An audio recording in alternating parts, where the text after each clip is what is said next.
Assalamualaikum warahmatullahi wabarakatuh. Waalaikumsalam warahmatullahi wabarakatuh. Selamat malam teman-teman semuanya. Alhamdulillahirrahmanirrahim. Malam hari ini kita masih diberi kesempatan oleh Yang Maha Kuasa untuk melangsungkan acara sarasehan di Komplek 2 Pondok Pesantren Fadlun Minallah. Nah, selanjutnya teman-teman apa kabar semuanya? Luar biasa antusiasnya. Saya ucapkan terima kasih kepada teman-teman semuanya yang telah berkenan hadir meramaikan acara sarasehan pada malam hari ini. Yang mana tentunya saya berharap kepada teman-teman semuanya untuk sudah siap mengikuti alur pembahasan kita pada malam hari ini yang mengusung tema yang tentunya sangat menarik dan juga luar biasa, yaitu Be You, Do You, and For You. Terkait tema malam hari ini adalah request khusus dari pembicara kita yang sangat spektakuler juga. Sebenarnya dari saya juga masih penasaran apa yang dimaksud dengan Be You, Do You, For You. Kenapa ada yuyu-nya? Apakah yang dimaksud adalah yuyu kangkang, yuyu goreng, atau yuni. Saya juga belum tahu, tapi sedikit yang saya tahu bahwasanya yang dimaksud dengan Be You, Do You, For You adalah bagaimana cara kita menjadi diri sendiri, mencintai diri sendiri, dan selalu melakukan sesuatu untuk diri sendiri. Teman-teman semuanya nggak usah khawatir karena semuanya malam hari ini akan dikupas tuntas oleh pembicara kita yang sangat spektakuler. Beliau adalah sarjana Ilmu Komunikasi Universitas Negeri Yogyakarta. Beliau juga lulusan atau alumni dari Pondok Pesantren Ar-Risalah Ponorogo, dan saat ini beliau juga merupakan founder and crafter of Srasrahan Oswasa. Tepuk tangan dulu buat pembicara kita. Nah, nggak usah berlama-lama, mari kita sambut dengan tepukan yang meriah, yaitu Ning Naila Rahmatus Sania.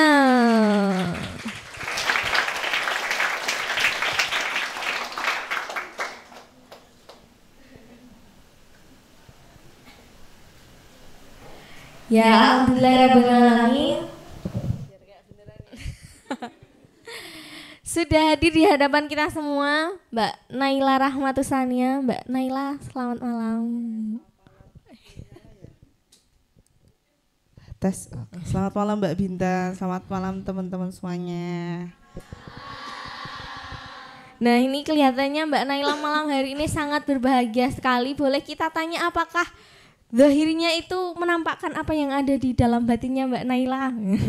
Alhamdulillah Mbak Bintan. Nggih, alhamdulillahirrahmanirrahim. Saya juga baik insyaallah.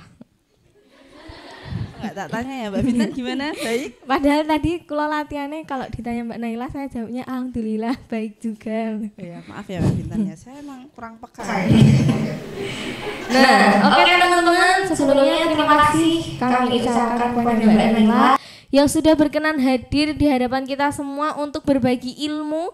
Maka untuk teman-teman semuanya sungguh sangat rugi sekali bila panjenengan semua tidak mengambil banyak ilmu dari beliau ini Mbak Naila. Tepuk tangan dulu buat Mbak Naila.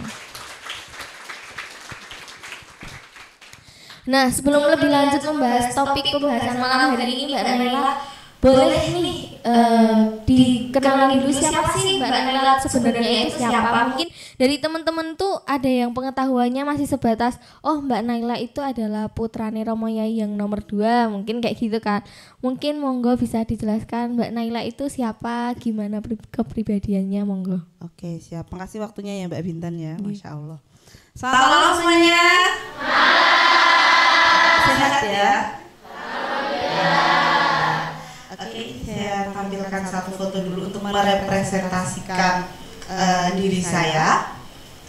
Nama saya Naila Rahmatus Sania, nama panggung saya Naila Sania. Jadi kalau misalnya jenengan nanti cari di Instagram, di TikTok, di YouTube, di segala macam itu ketiknya Naila Sania udah ketemu. Saya adalah anak kedua dari 4 bersaudara. saya hidup dari kecil hingga sekarang itu di lingkungan pesantren. Saya sekolahnya di sini Mbak, di dekat-dekat sini aja di TK Aba Wonokromo, lalu melanjutkan di SD Muhammadiyah Wonokromo dengan alasan supaya dekat. Jadi kalau istirahat mau maam tuh tinggal pulang gitu, alias biar orang tua saya itu menghemat uang saku gitu ya. Karena dulu saya sangat miskin Mbak, saya merasakan hidup itu makan kerupuk, lauknya garam itu sudah biasa banget. Lalu ketika SMP saya sekolah di SMP Negeri 3 Gamping Sleman, karena waktu itu saya juga mondok di Pondok Pesantren As-Salafiyah Melangi, tapi hanya bertahan sekitar setengah tahun, lalu saya boyong dan meneruskan pendidikan SMP saya di MTS Wonokromo sampai lulus di sana gitu. Anak Wonokromo mana ini? Sama mana nih anak MTS nih? Sama orang ya gitu ya. Saya dulu belum ada. Sama ya sebenarnya. Saya dulu belum ada PPS ya. Kalau ada PPS saya sudah pilih PPS gitu. Saya di MTS itu tidak terlalu aktif Mbak Binta, jadi mungkin tidak banyak memori yang bisa saya ingat. Lalu setelah itu lulus dari MTS, saya mendaftar di SMK 4 Yogyakarta mengambil jurusan patisserie. Ada yang tahu patisserie? Tidak tahu. Patisserie itu adalah ilmu tentang bagaimana kita memasak kue, membuat kue kayak gitu. Karena dulu harapan ibu saya tuh saya jadi seorang chef gitu, seorang yang bikin kue gitu. Itu saya dulu Mbak, itu harapannya ya, sampai saya tuh dibeliin oven, dibeliin pokoknya semua alat buat baking itu saya punya dulu, mixer, oven segala macam tuh punya. Saya sudah melakukan administrasi banyak sekali sampai sudah datang hari MOS itu tiba-tiba saya tidak diizinkan untuk sekolah di situ. Itu atas keputusan dari orang tua dan juga dari mas saya yang harus saya ikuti. Akhirnya saya menganggur selama kurang lebih 4 bulan Mbak. Saya menganggur tidak sekolah, lalu saya memutuskan untuk mondok saja di tempatnya anaknya Pak D gitu. Mbak Yunya, Mbak Lisa ya, kakaknya dari Mbak Lisa itu mondok di pondok pesantren, bukan pondok pesantren maaf, pondok modern Arisalah, atau biasanya kita nyebutnya Ristek, Arisalah International College. Biar kelihatan lama dia semuanya di internasional nih, padahal satu kelas cuma 20 orang. Serius ya itu. Saya mondok di Arisalah selama kurang lebih 3 tahun. Itu juga lagi-lagi saya boyong karena suatu hal. Saya di pondok itu lumayan aktif Mbak, lumayan aktif, lumayan produktif. Banyak sekali yang saya lakukan di sana, banyak sekali pengalaman yang saya dapatkan. Setelah itu saya melanjutkan studi di Man Wonokromo. Ada yang anak Man Wonokromo? Banyak ya, Mbak Ratna ya. Mana anak nanti? Isin loh tadi. Saya di mana itu lumayan aktif juga, lumayan sering keluar masuk BK, keluar masuk ruang guru kayak gitu. Nanti saya ceritakan. Lalu setelah itu di mana saya alhamdulillah keterima jalur undangan di UNY, jadi saya nggak perlu repot-repot tes, ngurus ini segala macam. Saya itu keterima di UNY jurusan ilmu komunikasi. Waktu itu saya mengambil, karena saya suka ngomong ya Mbak Binta ya, saya mengambil beberapa jurusan, ada 3 pilihan kan, dengan 2 kampus, 3 pilihan jurusan. Yang pertama itu saya mengambil di UNY dengan jurusan sastra Inggris dan juga ilmu komunikasi. Lalu yang kedua tuh di UIN ilmu komunikasi. Qadarullah yang keterima tuh di UNY yang jurusan ilmu komunikasi. Tahun 2015 saya masuk dan alhamdulillah saya sidang itu tahun kemarin, jadi tahun 2022, sekarang tahun juga banyak kuliah. Kuliah itu normalnya kan 4 tahun ya, saya menjalani kuliah selama kurang lebih 8 tahun lah. Banyak ilmunya berarti Mbak? Enggak juga ya, tapi ya karena memang mau tidak mau sih Mbak sebenarnya itu mau tidak mau harus lulus supaya tidak di demo ya, jadi ya udah saya lulus aja gitu. Saya alhamdulillah kemarin Desember itu wisuda, tetapi karena saya sedang liburan dan saya memilih liburan, akhirnya saya tidak memilih ikut wisuda gitu. Lalu selanjutnya apa lagi Mbak? Itu tentang riwayat pendidikan saya ya. Prestasinya Mbak. Prestasi saya apa ya Mbak ya? Oh ini dulu aja kali ya. Saya bisa oh my god mati teman-teman. Saya memang personalnya kayak gitu ya. Saya membangun diri saya seperti itu, ada fotonya. Tadi bisa dilihat ya foto di situ. Nah ini adalah menggambarkan tentang diri saya. Saya suka bunga, saya suka warna-warni, terutama warna pink dan juga kuning. Mungkin banyak yang nggak tahu ya, karena Mbak Naila ini aura gelap-gelap terus gitu. Tapi sebenarnya saya suka warna-warna tersebut, dan saya itu orangnya ceria, periang, ramah, ya enggak? Ceria, ramah, saya suka sekali. Saya itu suka sekali mengisi waktu dengan kesibukan. Saya tidak suka ada waktu luang di kehidupan saya. Itu adalah plusnya, Mbak. Plusnya, minusnya itu banyak sekali. Minusnya itu saya itu suka menunda-nunda pekerjaan. Saya itu mudian, jadi mood saya itu mudah sekali berubah. Lalu saya itu suka terlambat dalam hal apapun itu pasti terlambat. Mungkin di sini yang menangis siapa ya, Mbak Septi mungkin ya, yang saya tuh kalau masuk sekolah tuh dulu selalu jam 8:30, jam 8 kayak gitu, dan saya tuh rutin ngabsen nih. Kalau di mana itu telat itu kan ngabsen ya. Jadi saya tuh lumayan sering, itu minusnya saya. Lalu saya itu kalau ngomong suka terbata-bata, itu minus. Nah, kenapa saya bilang di sini Mbak harus ada plus minusnya itu? Kenapa saya mengungkapkan plus minusnya saya? Karena kita itu wajib sekali untuk mengenal diri kita sendiri. Jadi jenengan itu harus tahu plus minusnya itu apa, gitu. Jadi jenengan harus sering-sering bermuhasabah.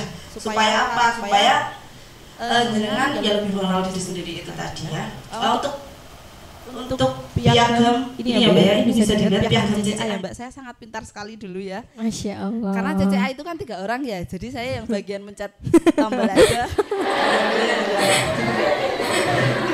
Jadi saya ketika SD itu alhamdulillah lomba yang saya ikuti itu kalau Mbak CCA menggambar kayak gitu, dan ini tadi qadarullah komputer saya mati, jadi saya ini ambil yang ada di rumah aja. Karena file-filenya kan dalam komputer ini sebenarnya masih banyak jaga juga sih. Ini ketika SD saya itu CCA, lalu ini ketika di pondok, karena SMP saya tadi bilang ya saya nggak terlalu aktif ketika SMP Mbak, jadi saya tuh nggak ada ikut-ikut lomba gitu ketika SMP. Baru ketika sudah masuk ke SMA itu saya lumayan aktif Mbak. Ini adalah keikutsertaan saya di MKK. Kalau jenengan kan mungkin taunya MKK itu lombanya ya baca kitab aja ya. Tapi ini saya ikut debat bahasa Inggris waktu itu di Madura mewakili Kabupaten Ponorogo. Sayangnya dari puluhan kabupaten saya dapat peringkat 13 sampai kalau nggak salah. Jadi nggak bisa lanjut. Lalu ini beberapa sertifikat saya di pondok. Ada apa ya? Ini intelligent competition itu CCA, terus ada speech contest, ini juara 2, terus ada juara pertama English News Reading atau baca berita, lalu ada lomba debat, ini lomba presenter juara 2, ini lomba presenter lagi, ini lomba dai-dai ya, jangan salah ya, saya ini sangat seperti ustazah gitu ya. Lalu ini juara 2 kontes digital kreatif atau fotografi. Saya dulu lumayan sering ikut lomba-lomba foto Mbak, meskipun nggak menang ya. Ini yang juara-juara aja sih Mbak sebenarnya, karena kan sebenarnya banyak piagam tapi itu ya hanya keikutsertaan gitu aja Mbak. Karena saya dulu tipenya yang nek lomba iki pokoknya caranya aku kudu melu Mbak. Iso sing penting melu kayak gitu. Sampai dulu pernah ada cerita, saking saya seringnya ikut lomba tuh saya bukan sekolah yang nyuruh saya ikut, tapi saya yang nyuruh sekolah, Pak, kulo badhe ikut niki gitu, sampai gurunya tuh bilang nggak usah, kamu tuh mau UTS kayak gitu. Akhirnya saya memutuskan untuk ya udahlah nggak usah ikut lomba dari sekolah, saya ikut lomba mandiri saja, saya yang bayar, saya yang berangkat, meskipun akhirnya juga nggak menang sih ya, tapi ya setidaknya saya ikut gitu. Nah itu untuk ini sih Mbak, untuk pencapaian-pencapaian. Nah mungkin ini sih Mbak. Nanti takutnya ini disclaimer dulu ya, saya itu personanya itu adalah cewek yang kemayu dan agak setil ya, jadi nanti kalau di tengah jalan kok ya Mbak Naila kayak gitu banget ya, karena memang yang dari dulu saya bangun itu seperti itu gitu. Jadi kalau misalnya saya harus sok berwibawa itu kayaknya bukan Naila banget gitu ya Mbak ya, jadi kayak gitu aja. Ya itu tadi perkenalan singkat dari Mbak Naila. Ada beberapa pendidikan yang telah ditempuh sama Mbak Naila, ada prestasi-prestasi yang masih banyak lagi, nggak cuma sebatas ini karena tadi komputernya Mbak Naila mati, juga ada plus minusnya Mbak Naila, yang mana dapat kita ambil kesimpulan kita sebagai manusia itu harus mengenal diri kita sendiri, baik plus atau minusnya, dan selalu melakukan muhasabah atau introspeksi diri. Nah seperti itu. Nah dari penjelasan Mbak Naila tadi, saya ingin bertanya nih Mbak Naila. Mungkin dari teman-teman niku juga bingung, kok Mbak Naila itu SMA-nya itu pindah-pindah itu gimana gitu loh. Itu karena namanya anak muda ya Mbak. Namanya anak muda. Karena saya tuh nggak betah Mbak di pondok. Karena pondok saya tuh, jangan bayangkan pondok saya seperti pondok Badrun ya. Pondok saya tuh luasnya sak Wonokromo Mbak. Sak Wonokromo dengan di tiap sisi itu ada bentengnya mungkin setinggi 2 sampai 3 meter tergantung lokasi. Kita liburan itu 1 tahun sekali ketika Ramadan, dan kalau jenengan kan mau keluar enak ya tinggal keluar. Kalau kita itu jatah keluarnya sebulan hanya 1 kali, dan itu ada beberapa radiusnya. Dan jiwa saya itu kan memang apa ya Mbak ya, saya tuh memang jiwanya itu apa ya, pengen bebas, pengen apa ya, tidak terkekang kayak gitu, meskipun bukan dalam konotasi negatif ya Mbak, bukan yang bebas kok terus pengen foya-foya, pengen melakukan kenakalan remaja gitu enggak, tapi saya lebih suka kayak saya tuh tidak suka terikat gitu. Akhirnya saya membuat cara supaya saya itu bisa keluar dari pondok gitu, dan akhirnya terkabul gitu. Meskipun itu perlu disyukuri berarti ya. Sebenarnya perlu disyukuri tapi perlu diastagfirullah juga. Nah, kan Mbak Naila ini mondok di Arisalah itu selama 3 tahun. Iya, Mbak. Boleh dibagi pengalamannya ke teman-teman. Mbak Naila tuh sebenarnya pas zaman nyantri dulu tuh apa sih kesibukannya, kegiatan atau organisasi yang diikuti? Kan Mbak Naila ini termasuk salah satu santri yang sangat aktif dan berprestasi di pondoknya. Gimana caranya mengatasi ngakali waktu walaupun sibuk tapi tetap berprestasi, tetap aktif organisasi, itu bagaimana Mbak? Sebenarnya itu karena mungkin saya tuh bisa dibilang agak beda ya Mbak sama santri lain, karena dulu saya itu sempat jadi public enemy. Tahu nggak public enemy itu apa? Enggak. Ya, musuh banyak orang gitu, karena teman-teman saya itu pada nggak terima kenapa yang selalu diajak pergi sama Ustadz, yang selalu disuruh lomba itu Naila, kenapa bukan kita kayak gitu. Sebenarnya karena memang saya itu apa ya Mbak ya, bisa dibilang kayak caper sih ya sebenarnya, caper ke ustadz saya gitu loh, cari perhatian ke ustadz saya gitu supaya saya itu dinotis kalau oh ada loh yang namanya Naila, orangnya kayak gini. Nah saya itu melakukan kegiatan-kegiatan seperti itu, jadi kayak misal ada pertanyaan itu saya selalu ngacung setiap saat Mbak, jadi kayak saya ngacung sih meskipun radong tau saya dijawab apa kayak gitu. Jadi saya itu dulu supaya bisa aktif ya itu sih Mbak, saya harus cari perhatian banyak ke pengurus, ke segala macam supaya saya ditunjuk bisa mewakili ini itu dan segala macam. Mungkin saya bisa ceritain tentang pondok saya ya Mbak ya. Oke, monggo Mbak. Kemarin inget tau Mbak Bintan cerita yang pondoknya di Gontor itu kayak gimana. Nah punya saya itu juga hampir kayak gitu Mbak. Jadi saya mondok itu tahun 2011 bulan September. Nah kita itu mondok itu di 3 bulan pertama itu kita boleh pakai bahasa Indonesia Mbak. Jadi boleh pakai bahasa Indonesia, kita di namanya Mantikoh Fatimah atau Asrama Fatimah. Nah di situ itu untuk anak-anak baru. Lalu setelah 3 bulan itu kita wajib pakai bahasa Arab Inggris. Jadi 2 bulan setelahnya itu kita tetap di Asrama Fatimah tersebut, tapi tetap wajib menggunakan bahasa Arab Inggris. Nah yang lucunya dari saya ini Mbak, lucunya ketika saya mondok pertama kali itu ya, saya itu 4 bulan mondok itu langsung terkenal. Jadi satu pondok itu kenal saya. Gara-garanya apa? Gara-garanya ketika hari Sabtu itu upacara, kan upacara pakai seragam putih-putih ya Mbak ya. Ini ada fotonya deh kayaknya deh. Ntar. Jadi di pondok saya itu seragamnya kayak gini. Putih-putih kayak gini. Putih-putih kayak atapnya sangat memprihatinkan ya. Internasional. Jadi di pondok saya tuh kayak gitu Mbak, seragamnya itu putih, hitam. Nah ketika hari Sabtu tuh ya Mbak ya, namanya anak santri baru itu kan kita upacaranya tuh paling pinggir. Setelah itu ada keletan lapangan baru Santi Putra. Itu Mbak semuanya pakai baju putih, hanya saya yang pakai jilbab warna merah. Jilbabnya warna merah dan roti to Mbak sik ngene iki modele dadi nek sik kena cahaya iki kok merah iki memantul kalau Mbak. Nah saya itu pakai itu gara-gara apa? Gara-gara saya itu dalam seminggu sudah melakukan pelanggaran bahasa sebanyak 3 kali. Jadi saya diwajibkan untuk pakai jilbab merah. Nanti kalau udah 5 kali itu pakai rompi merah. Jadi jilbab merah sama rompi merah. Itu Mbak setelah itu saya terkenal, semua orang tahu Naila Rahmatusania, region Yogyakarta, pelanggaran bahasa. Wah semuanya saya langsung terkenal Mbak. Tapi yang perlu dicatat di situ ya, saya itu melanggar bukan karena saya apa ya Mbak istilah ya. Bukan karena saya ngeyel pakai bahasa Indonesia itu enggak. Tapi karena yang pertama pelanggarannya karena sorofnya salah. Jadi yang nyatet tuh kakak kelas saya. Karena kalau di sana itu kan ada yang namanya jasusah Mbak. Jadi jasusah itu tiap hari itu misal kaya sapa ya ning kene ya, kaya Mbak Ilma Tasbiha ki hari Senin dapat jatah jasusah. Berarti dia harus cari pelanggaran dari temennya. Jadi ada jasusah keamanan sama bahasa. Nah dia harus cari pelanggaran dari temennya nih. Nah kebetulan yang ngejasus saya itu kakak kelas. Dia benerin sorof saya karena sorof saya tuh salah.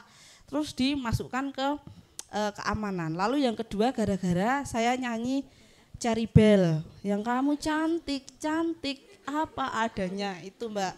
Itu dicatat sama teman saya gara-gara dia kepepet hari itu nggak dapet jasusah, akhirnya nyatet saya lagi nyanyi. Nah itu terus habis itu yang ketiga itu pas saya lagi capek-capeknya, hari Kamis itu kan hari yang sibuk banget di pondok saya. Teman saya itu kan badannya besar, dia tuh nutupin jalan, terus kita tuh udah perjanjian pokoknya di dalam kamar ini tuh tidak boleh saling catat mencatat gitu. Nah dia nutupi jalan, saya lewat. Makanya kalau punya badan tuh jangan gede-gede kayak gitu dicatat Mbak. Wes. Kayak itu di minggu bahasa Arab. Jal kuwi makanya kalau punya badan jangan gede-gede. Kuwi ditarjem ning bahasa Arab Mbak. Pora saya kok enggak bingung kayak gitu. Akhirnya karena itu tadi karena 3 pelanggaran itu tadi saya hari Sabtu tuh pakai jilbab merah. Nah itu yang bikin saya langsung terkenal gitu. Tapi kalau di pondok saya itu Mbak ada 2 kemungkinan orang yang tidak pernah ditahkim lah ya istilahnya. Tahkim itu kan dihukum. Ada 2 kemungkinan. Yang satu itu karena dia memang salah, yang satu karena dia tidak aktif. Atau saking takutnya salah akhirnya milih meneng. Nek omongan ro kanca-kancane milih bisik-bisik. Nah itu.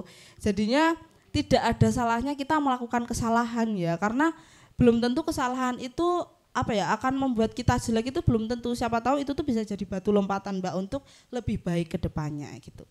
Lalu di pondok itu saya lumayan aktif, kegiatannya itu dari jam 7 sampai jam 3 sore itu sekolah sama kayak anak man ya, anak man MTS kan gitu ya. Terus nanti dari jam 3 sampai jam 4 itu ada kegiatan, ada yang organisasi, ada yang kerja bakti, ada yang ikut ekstra kayak gitu.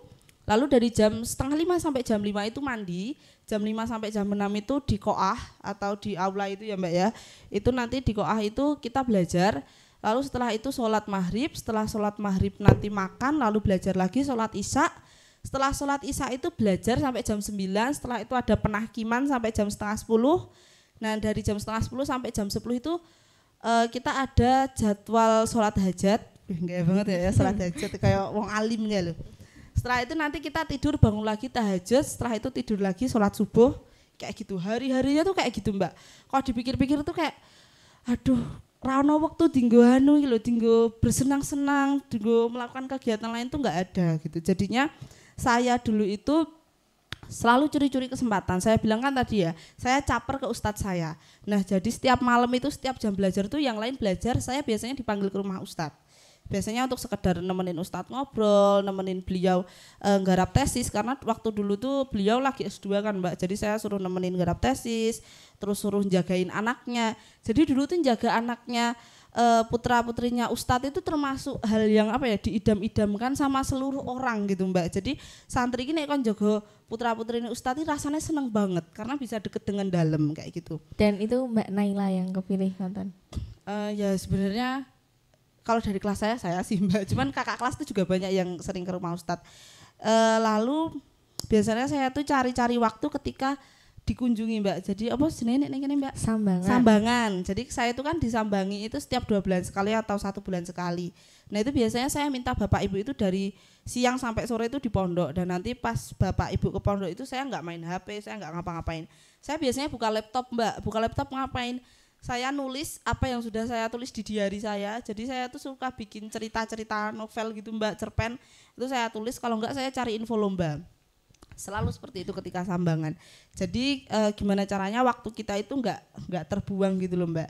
Dan untuk organisasi saya itu ikut Akabra. Akabra itu tim inti dari pramuka di pondok saya. Jadi kalau misal pramuka itu kan tim lainnya itu kan hanya baris-baris ya Mbak. Tapi kalau Akabra itu kayak kita nyanyi terus habis itu kayak yel-yel kayak gitu, kayak tentara-tentaraan kayak gitu loh. Jadi semua orang tuh pusat perhatiannya ke kita gitu.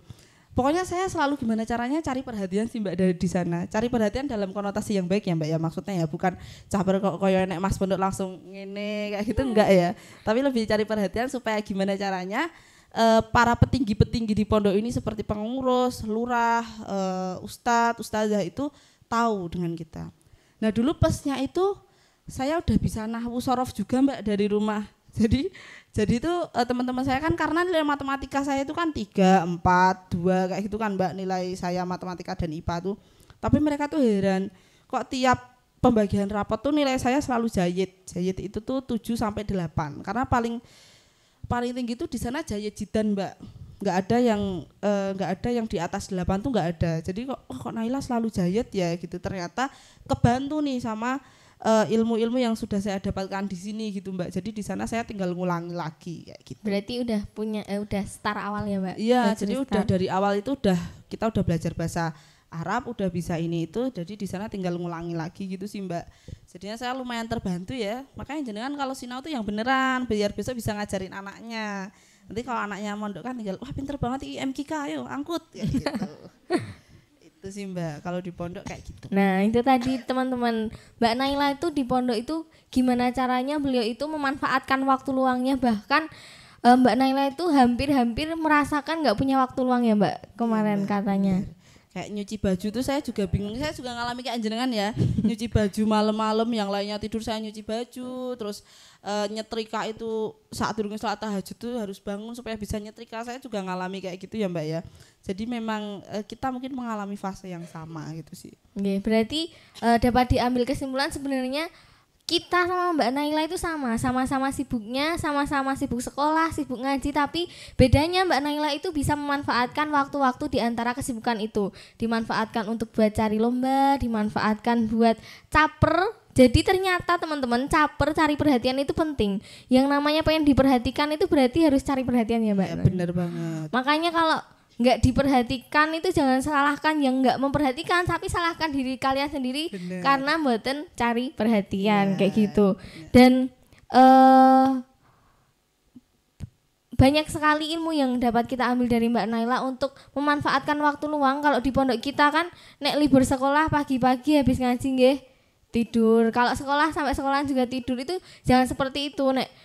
Kados Mbak Naila tadi, bahkan disambangi pun Mbak Naila itu enggak memanfaatkan waktu buat main HP, chatan sama orang lain tuh enggak, tapi mencari info lomba atau nulis diary gitu sih, nulis diary yang udah ditulis selama di pondok. Nah, selanjutnya nih Mbak Naila, kita kembali ke tema awal pembahasan kita pada malam hari ini, yaitu apa tadi? Be you, do you, for you. Yang ada you-nya, apakah yang dimaksud adalah Yuni? Mbak Yuni sudah pulang mengaji.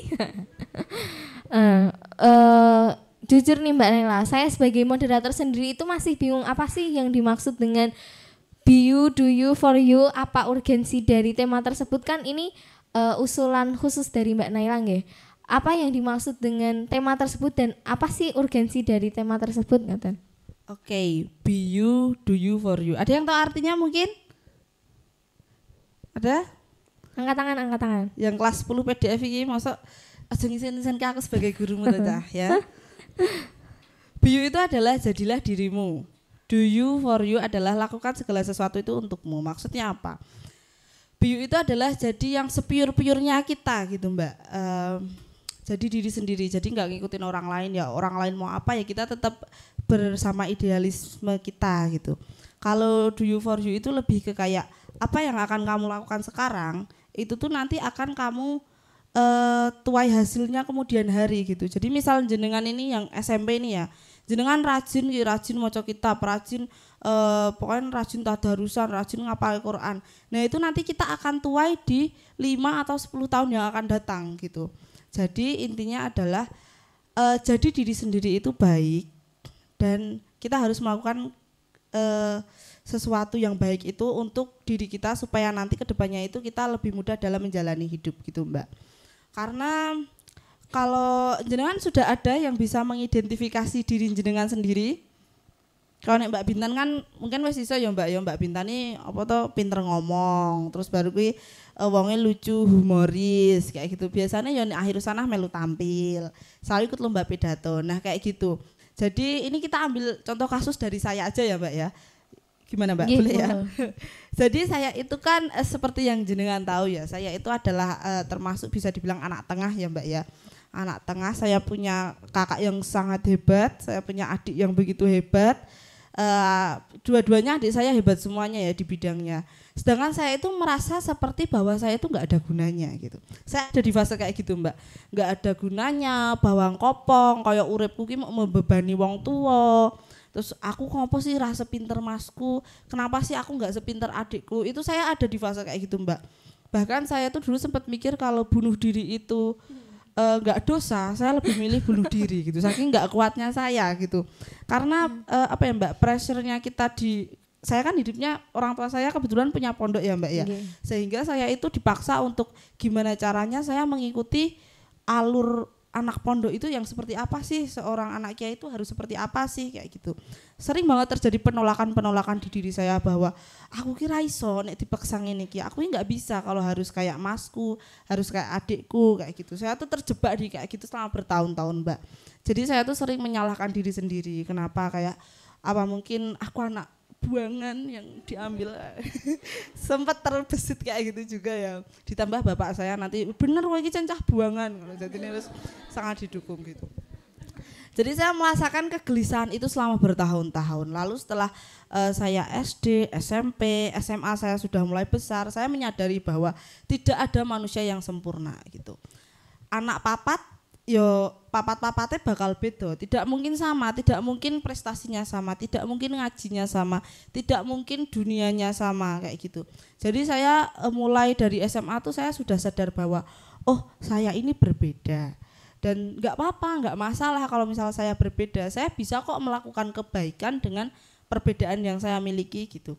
Nah, makanya dari situ saya mulai mencintai diri saya sendiri, saya mulai mencari-cari saya tuh sebenarnya suka apa sih, saya tuh orangnya gimana sih, sampai akhirnya saya menemukan oh Naila itu orangnya cerewet, suka ngomong, kemayu, terus apa meneh Mbak, lemu orang Mbak, dulu saya sangat kurus Mbak, dulu saya kurus ya, jadi Naila itu orangnya centil, kemayu, cerewet, terus habis itu suka bersosialisasi, suka memiliki banyak kegiatan. Nah dari situ saya mulai mengambil tindakan nih. Wah aku ki kemayu cerewet, berarti aku harus apa? Aku harus menyalurkan kekemayuanku ini di suatu hal gitu. Jadi supaya orang kemayu tok nyebai gitu enggak Mbak. Jadi saya memilih dulu itu cita-cita saya itu adalah jadi penulis sekaligus penyiar radio.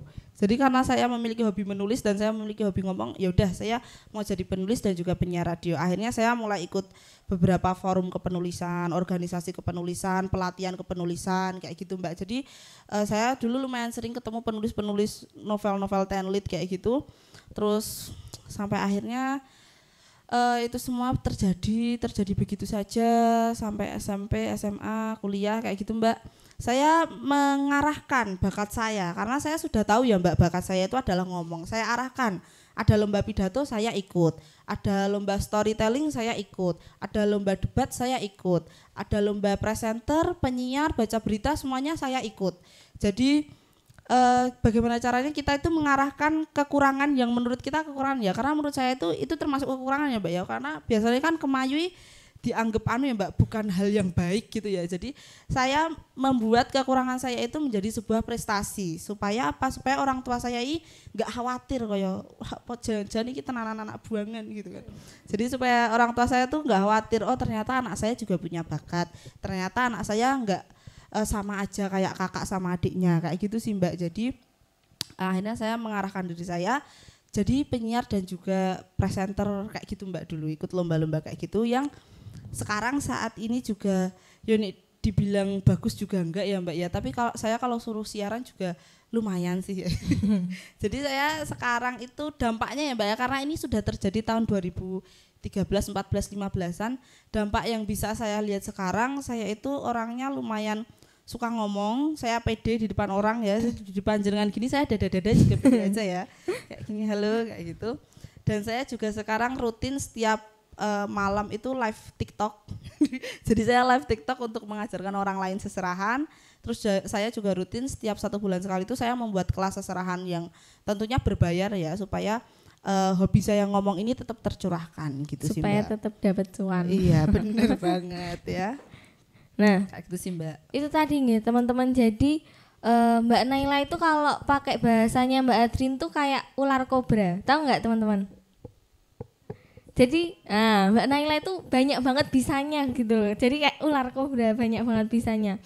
Mbak Naila itu sekelas Mbak Naila aja itu pernah merasakan, pernah ada di titik bagaimana beliau itu menggelisahkan dirinya kok nggak punya bakat, kok beda sendiri sama saudara-saudaranya. Harusnya kalau kita orang normal niku nek sekelas Mbak Naila aja kayak gitu niku kita juga kayak gitu. Makanya silakan jenengan-jenengan yang belum punya bakat itu silakan digali bakatnya gitu ya Mbak Naila, dicari apa yang disukai, silakan dikembangkan. Dan untuk menjadi baik berprestasi itu nggak perlu menjadi orang lain, kita hanya perlu mengenali diri sendiri, apa yang kita suka. Bahkan Mbak Naila tadi menyampaikan kekurangan pun kalau diasah itu bisa menjadi prestasi kayak gitu.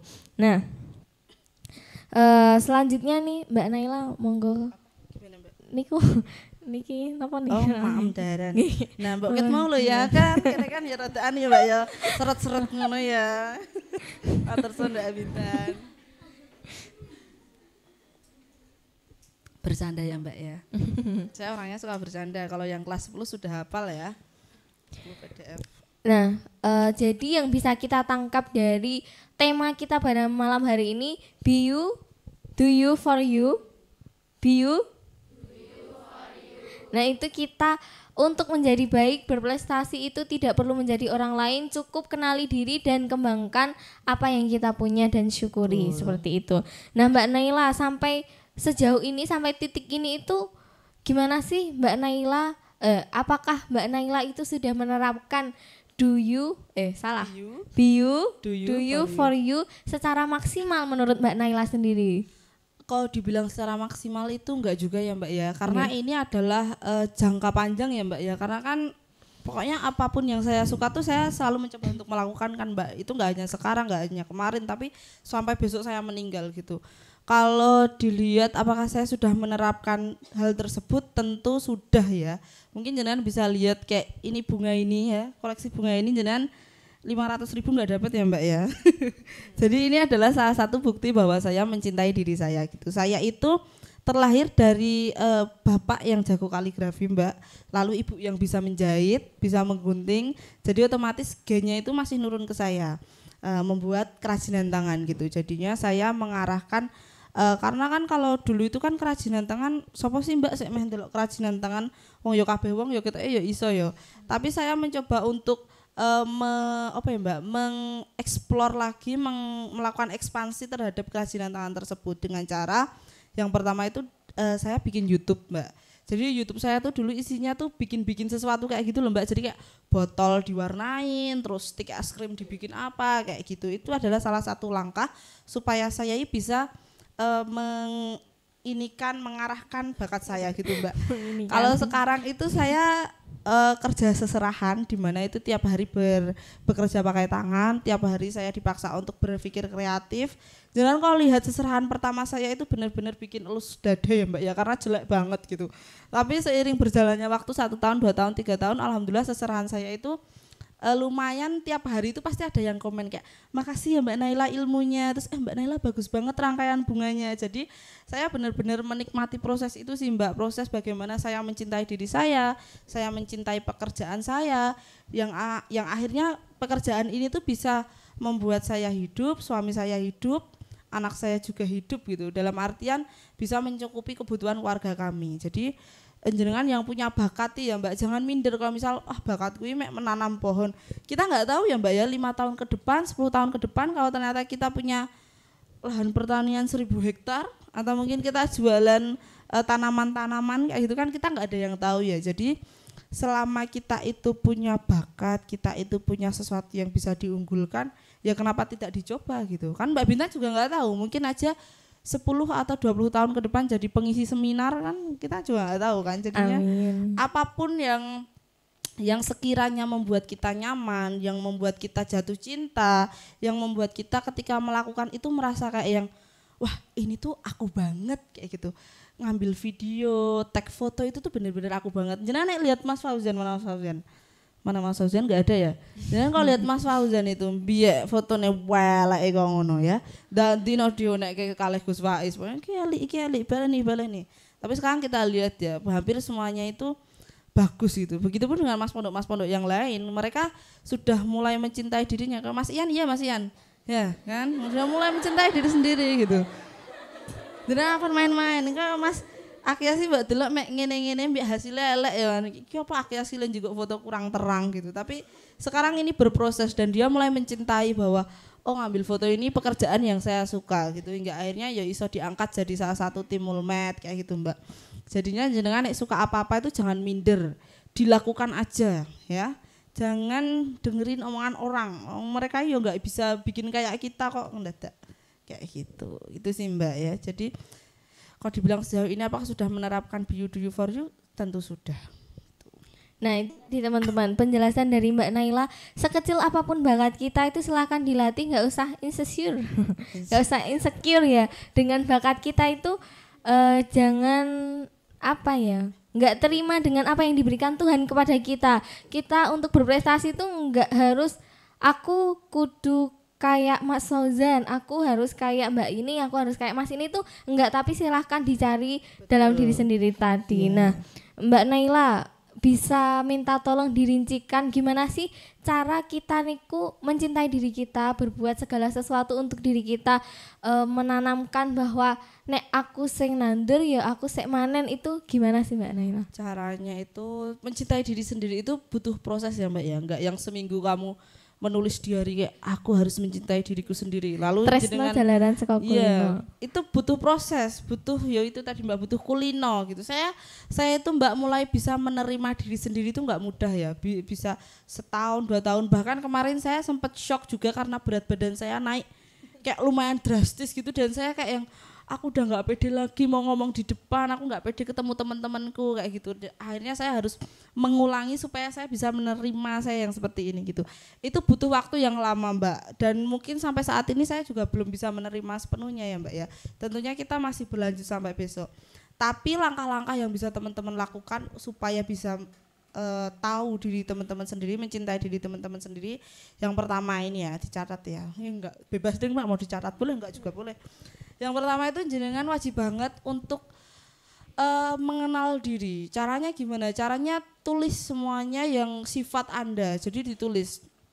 Jangan denial ya, jangan tidak mau menerima kayak maksud sih aku kemayu kata aku biasa wae deh gitu. Maksud sih aku ngene kata aku orang ngono deh. Maksud sih aku ngantuan padahal aku melek terus deh. Jangan denial. Tetap kita tulis. Saya itu orangnya suka bermalas-malasan. Kalau nyuci baju itu nunggu besok-besok. Nah itu semuanya ditulis. Kayak kita suka warna apa, kita suka makanan apa, kita suka kegiatan kita tuh seperti apa. Lalu cara kita menyalurkan emosi itu bagaimana. Kan ada kan orang yang emosi mukul tembok, ada yang orang emosi nangis, ada yang orang emosi memilih diam. Itu kan tentu ada banyak ya Mbak kayak gitu. Jadi ditulis semuanya Mbak, dirinci semuanya dari awal sampai akhir, kita kenali diri kita. Setelah itu kita cari potensi kita tuh apa sih kayak gitu. Bakat kita tuh apa sih? Misal kayak Mbak Aska atau Mbak Ihdatu itu kan suka menanam ya. Kemarin proyeknya menanam di PPS itu. Suka menanam, terus suka merajut, suka menjahit, suka banyak hal kayak gitu. Kalau saya dulu tuh suka ngomong, suka menulis, suka menggunting kayak gitu. Sampai saya tuh dulu bilang ke Mas Dam, Mas kalau seserahannya itu kayak gergaji, bor, itu boleh nggak sih? Karena saya saking sukanya sama kerajinan tangan ya Mbak. Jadi kita harus menulis dulu kayak potensi kita apa sih, bakat kita apa sih. Lalu yang selanjutnya itu jangan pernah sengsarakan dirimu. Sengsarakan dirimu itu ada gimana sih? Membuat diri kita itu merasa sengsara, merasa tersiksa. Nah ini nih biasanya yang sering dialami anak pondok. Suka menyengsarakan diri sendiri dengan cara ngelihat temennya. Kayak misal, aku nek kaya Mbak Bintan ra iso deh. Wah, aku ketoke kudu kaya Mbak Krevi deh. Kayak aku kudu kaya Mbak Imah deh. Kayak aku kudu kaya Mbak Dian deh, kayak gitu-gitu. Nah, itu jangan. Jenengan itu berbeda. Jenengan ki A, Mbak Linda ki B. Kayak gitu. Jadi jangan disamakan. Wong tuanya aja beda, orang tuanya beda, dibesarkan di lingkungan yang seperti apa juga beda. Jadi jangan sengsarakan diri. Jangan membanding-bandingkan. Wong kong ini kayak gitu. Jadi jangan dibanding-bandingkan ya. Kan kayak Mbak Ratna ki wonge ngene iki sedangkan aku ngene iki. Jangan ya, karena memang kita itu berproses, Mbak. Berproses. Nah, setelah kita sudah mengelis semua itu, Mbak, kita sudah bisa mengenali diri, terus bisa cari bakatnya, terus bisa untuk menahan diri supaya tidak membanding-bandingkan dengan orang lain.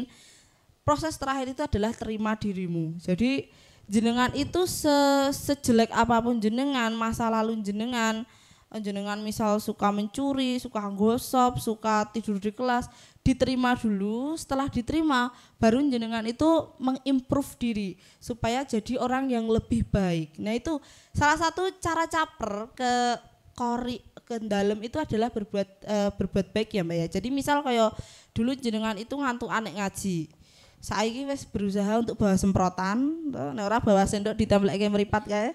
Saya dulu gitu, Mbak, saya kalau di pondok tuh bawa sendok tempelke meripat biar ngantuk karena kan adem. Nah, dari jenengan yang ngantukan itu jadi yang melekan, atau mungkin dari jenengan yang enggak pernah resikan ki tiba-tiba jadi resikan. Atau yang mungkin dulu suka nyuri ki tiba-tiba berubah jadi baik kayak gitu. Ngumbahke klambine ustazah atau nyucekke piringnya kayak gitu. Ngumbahke klambi enggak ada ya, Mbak ya kayaknya ya. Kayak nyuci piring ustazah dewan qoriat kayak gitu dilakukan. Jadi qoriat ki si A sudah berubah ternyata. Mone wonge nyebai sok nyauti omongane pengurus, saiki manut-manut wae. Nah, itu termasuk salah satu cara untuk cari perhatian supaya dinotis sama dalam dan juga dewan qori gitu, Mbak. Jadi step terakhir itu tadi, menerima diri sendiri. Diri kita yang seperti apa diterima, lalu kita perbaiki lagi supaya lebih baik. Nah, itu salah satu cara, itu adalah beberapa cara untuk mengenal diri sendiri, Mbak. Nah, nanti untuk cara melakukan sebuah kebaikan, membuat prestasi, membuat orang tua bangga, itu akan berjalan seiring berjalannya waktu ya, Mbak ya. Kados kalau jenengan sudah bisa mengenali diri sendiri nih ya, Mbak ya, enaknya yang pertama itu jenengan tahu arah hidup kita tuh mau kemana sih, kita besok mau kuliah jurusan apa sih, kita mau jadi apa sih. Kados saya itu kan, saya mulai belajar untuk mencintai dan mengenali diri saya, sehingga dari SMP tuh saya sudah tahu, Mbak, besok saya itu kalau gede mau jadi penyiar, mau jadi penulis. Lalu ketika SMA saya harus melanjutkan ke kuliah, itu saya sudah tahu jurusan mana sih yang paling cocok untuk saya, apakah jurusan administrasi, manajemen, atau PAI, atau bahasa Arab.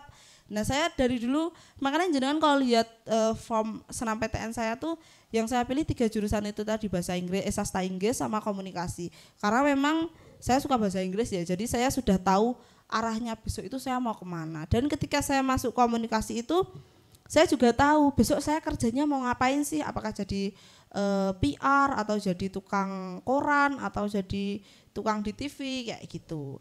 Enaknya kayak gitu sih, Mbak, kalau sudah mengenali diri sendiri itu segalanya berjalan sesuai keinginan kita. Nah, itu teman-teman sudah dicatat ya tadi. Sudah ya. Oh iya, sama satu lagi sih. Dulu tuh Bapak selalu ngendiko ke saya bahwa sebelum umur 20 tahun itu kamu sudah harus jadi orang. Jadi maksudnya jadi orang, kalau kita kan nggak mungkin ya jadi kiai di umur segitu ya, Mbak ya.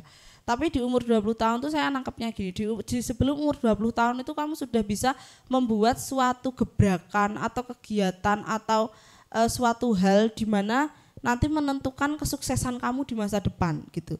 Jadi sebelum umur 20 tahun itu jenengan tetap harus tahu tujuan hidup jenengan itu mau dibawa kemana, mau lewat Jakarta kah, atau Surabaya kah, atau lewat Samudra Antartika kah.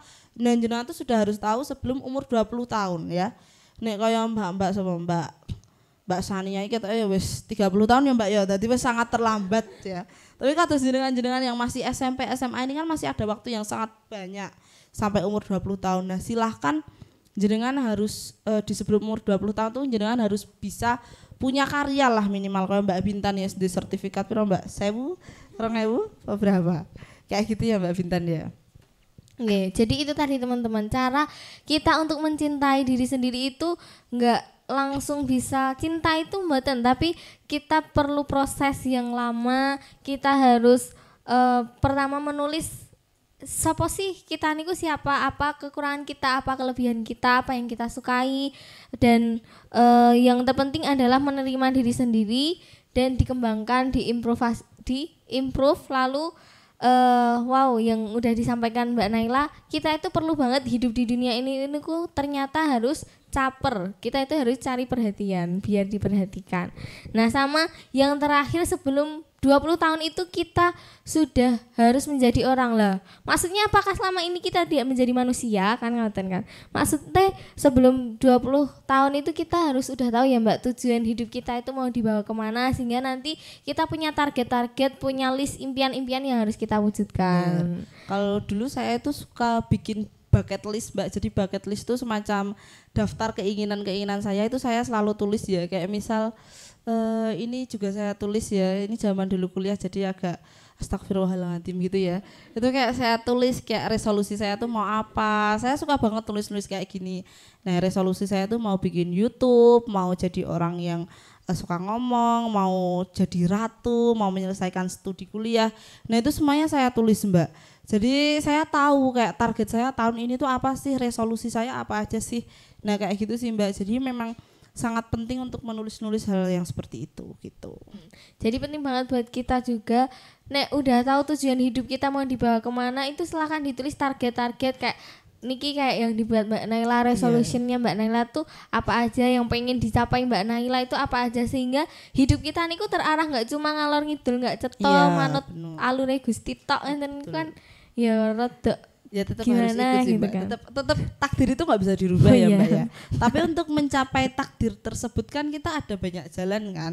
Jadinya tetap harus berusaha, karena nek mek pasrah ki yo apa ya Mbak ya, pas urip kok pasrah ya jadinya nggak enak gitu. Jadi tetap harus ada tantangan, karena kan Allah bakal ngasih hasil juga kalau kita sudah berusaha kan Mbak, kayak gitu. Nah, seperti itu teman-teman. Nah, ini Mbak Naila, sebenarnya saya tuh masih punya banyak pertanyaan yang flashback ke zaman Mbak Naila nyantri tadi. Oh iya. Karena waktunya masih lumayan lama, boleh saya tanyakan Mbak? Boleh Mbak, boleh. Nah, kan Mbak Naila itu mungkin teman-teman semua juga perlu tahu, kan Mbak Naila itu mondok cuma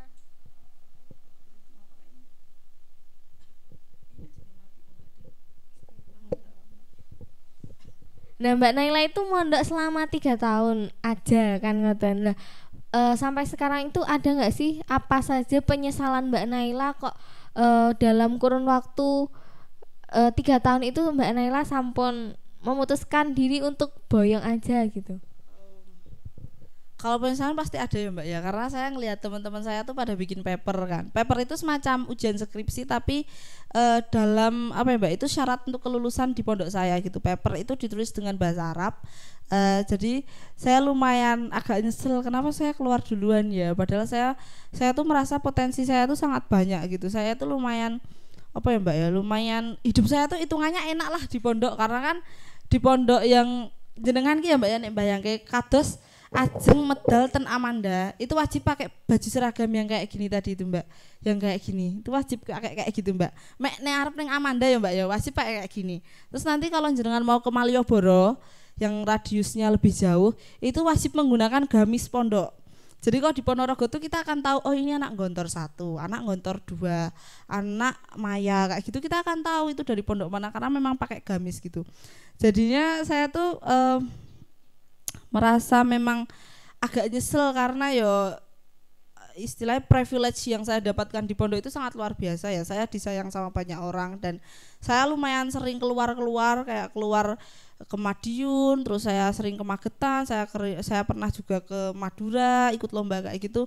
Jadi saya tuh hitungannya beruntung daripada teman-teman saya, tapi saya kenapa memilih untuk keluar kayak gitu. Jadi ada penyesalan di situ sih Mbak, sama mungkin kayak yang harusnya itu kan kalau di pondok itu kan kalau sampai akhir itu kan kita ada di buku kenangan gitu ya, tapi saya nggak ada gitu, jadinya kayak yang lumayan nyesel ya. Tapi karena memang itu pilihan saya, karena dari awal itu bapak sama ibu itu orangnya ini Mbak sangat menghargai pilihan anak-anaknya gitu. Jadi kados bapaan itu misal saya kayak memilih untuk gini, oh yaudah nggak apa-apa. Kados kemarin menikah sama Mas Idam itu ya langsung disetujui aja gitu, karena memang bapaknya sudah bilang kalau hidupmu itu yang tahu kamu, yang akan menjalani kedepannya kamu. Jadi semisal kamu metu mondok itu terserah monggo, tetapi nanti kalau misalnya nyesel di belakang, ada penyesalan di belakang, ya wes tok tanggung sendiri.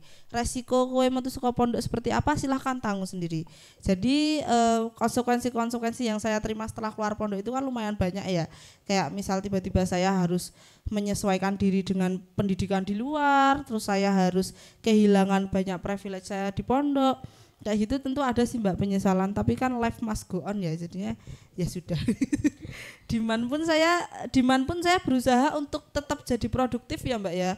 Jadi kan ada kan kalau anak pondok sini metu pondok copot jilbab kayak gitu. Kalau saya enggak Mbak, Diman tuh saya tetap produktif ya. Kayak misal ini saya jadi siswa berprestasi ya. Masya Allah. Ini saya jadi siswa berprestasi Diman. Padahal saya tuh Diman itu bisa dibilang hampir apa ya, di tahun-tahun terakhir gitu loh Mbak. Tapi saya Berarti waktu itu udah kelas 12 ya Mbak? Kelas 11 semester 2 Mbak.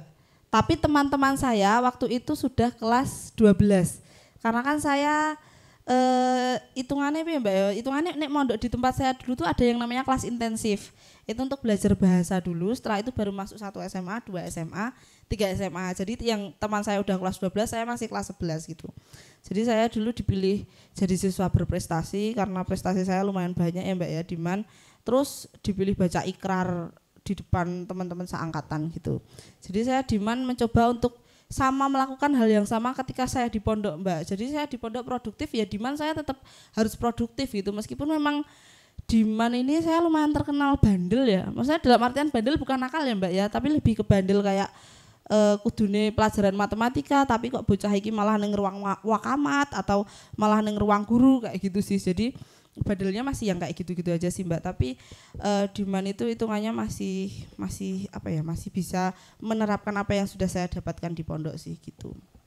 Nah, jadi ternyata sekelas Mbak Naila aja itu setelah menjalani keputusannya niku juga ada penyesalan-penyesalan. Pasti ada Mbak, pasti ada. Apalagi kita nih kalau mau mengakhiri sesuatu itu alangkah baiknya dituntaskan dahulu karena mesti ada penyesalan. Dan kita itu sebenarnya boleh nyontoh kayak Mbak Naila, tapi apa yang dilakukan Mbak Naila setelah memutuskan suatu keputusan itu, beliau tanggung jawab dengan apa yang ia pilih. Jadi nek di pondok dulu produktif, nek boyong juga produktif. Gak kayak kita kan, nek kita pengen boyong ya pengen bebas, pengen dolan sama teman-teman, pengen kalau yang lain dolan pakai rok, salah balik. Kalau yang lain dolan pakai celana, kita pakai rok ya pengennya keluar pondok ya kayak gitu. Tapi nek Mbak Naila itu beliau memilih keputusan itu tanggung jawab dengan apa yang dia pilih. Karena dari Romo Kiai pun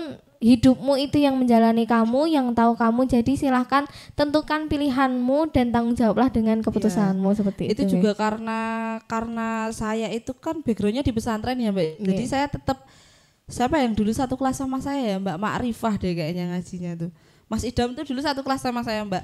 Jadi saya tuh keluar mondok itu nggak terus keluar terus nggak ngaji ya Mbak ya. Saya tetap ikut ngaji. Waktu itu saya langsung gabung di kelas 4.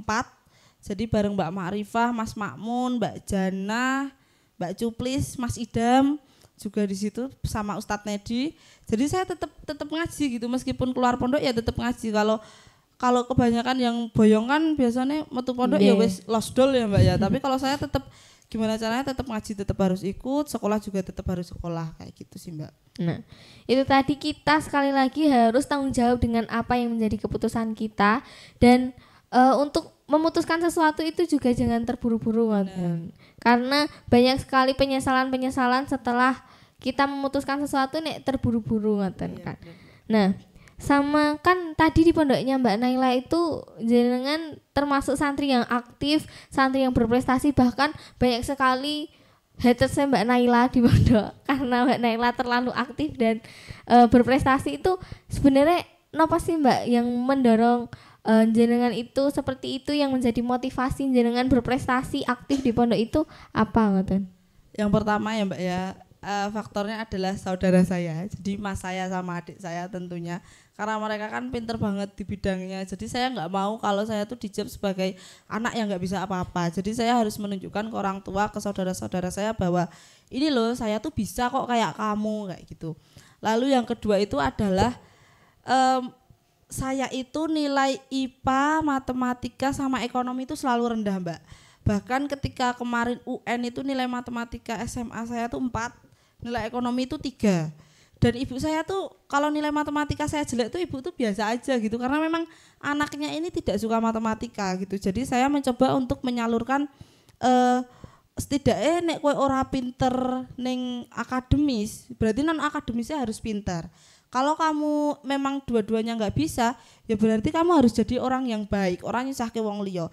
Akhirnya saya mengambil keputusan bahwa oh aku sekolah ki ora pinter-pinter banget lah, iso diartekke malah goblok kayak gitu.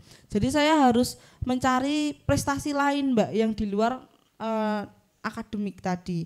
Jadi itu salah beberapa hal yang membuat saya memutuskan untuk aku ki harus aktif di pondok, aku harus mengikuti semua kegiatan. Dulu semua kegiatan saya coba Mbak. Ada pramuka, terus ada art, ada teater, ada drum band. Saya dulu drum band Mbak, pertama jadi pengibar bendera itu loh yang di belakang wong akeh banget go gendera kae. Karena kan masih cah anyar kayak job-job sepele-sepele aja kayak gitu. Lalu setelah itu saya jadi trompet di marching band. Jadi saya dulu bisa trompet Mbak. Sekarang wetenge wis gede banget ya. Jadi nggo meniup ki sangat susah gitu. Jadi saya ikut drum band juga, saya ikut art meskipun saya enggak bisa saya melukis enggak terlalu jago, bisa tapi enggak jago ya Mbak ya.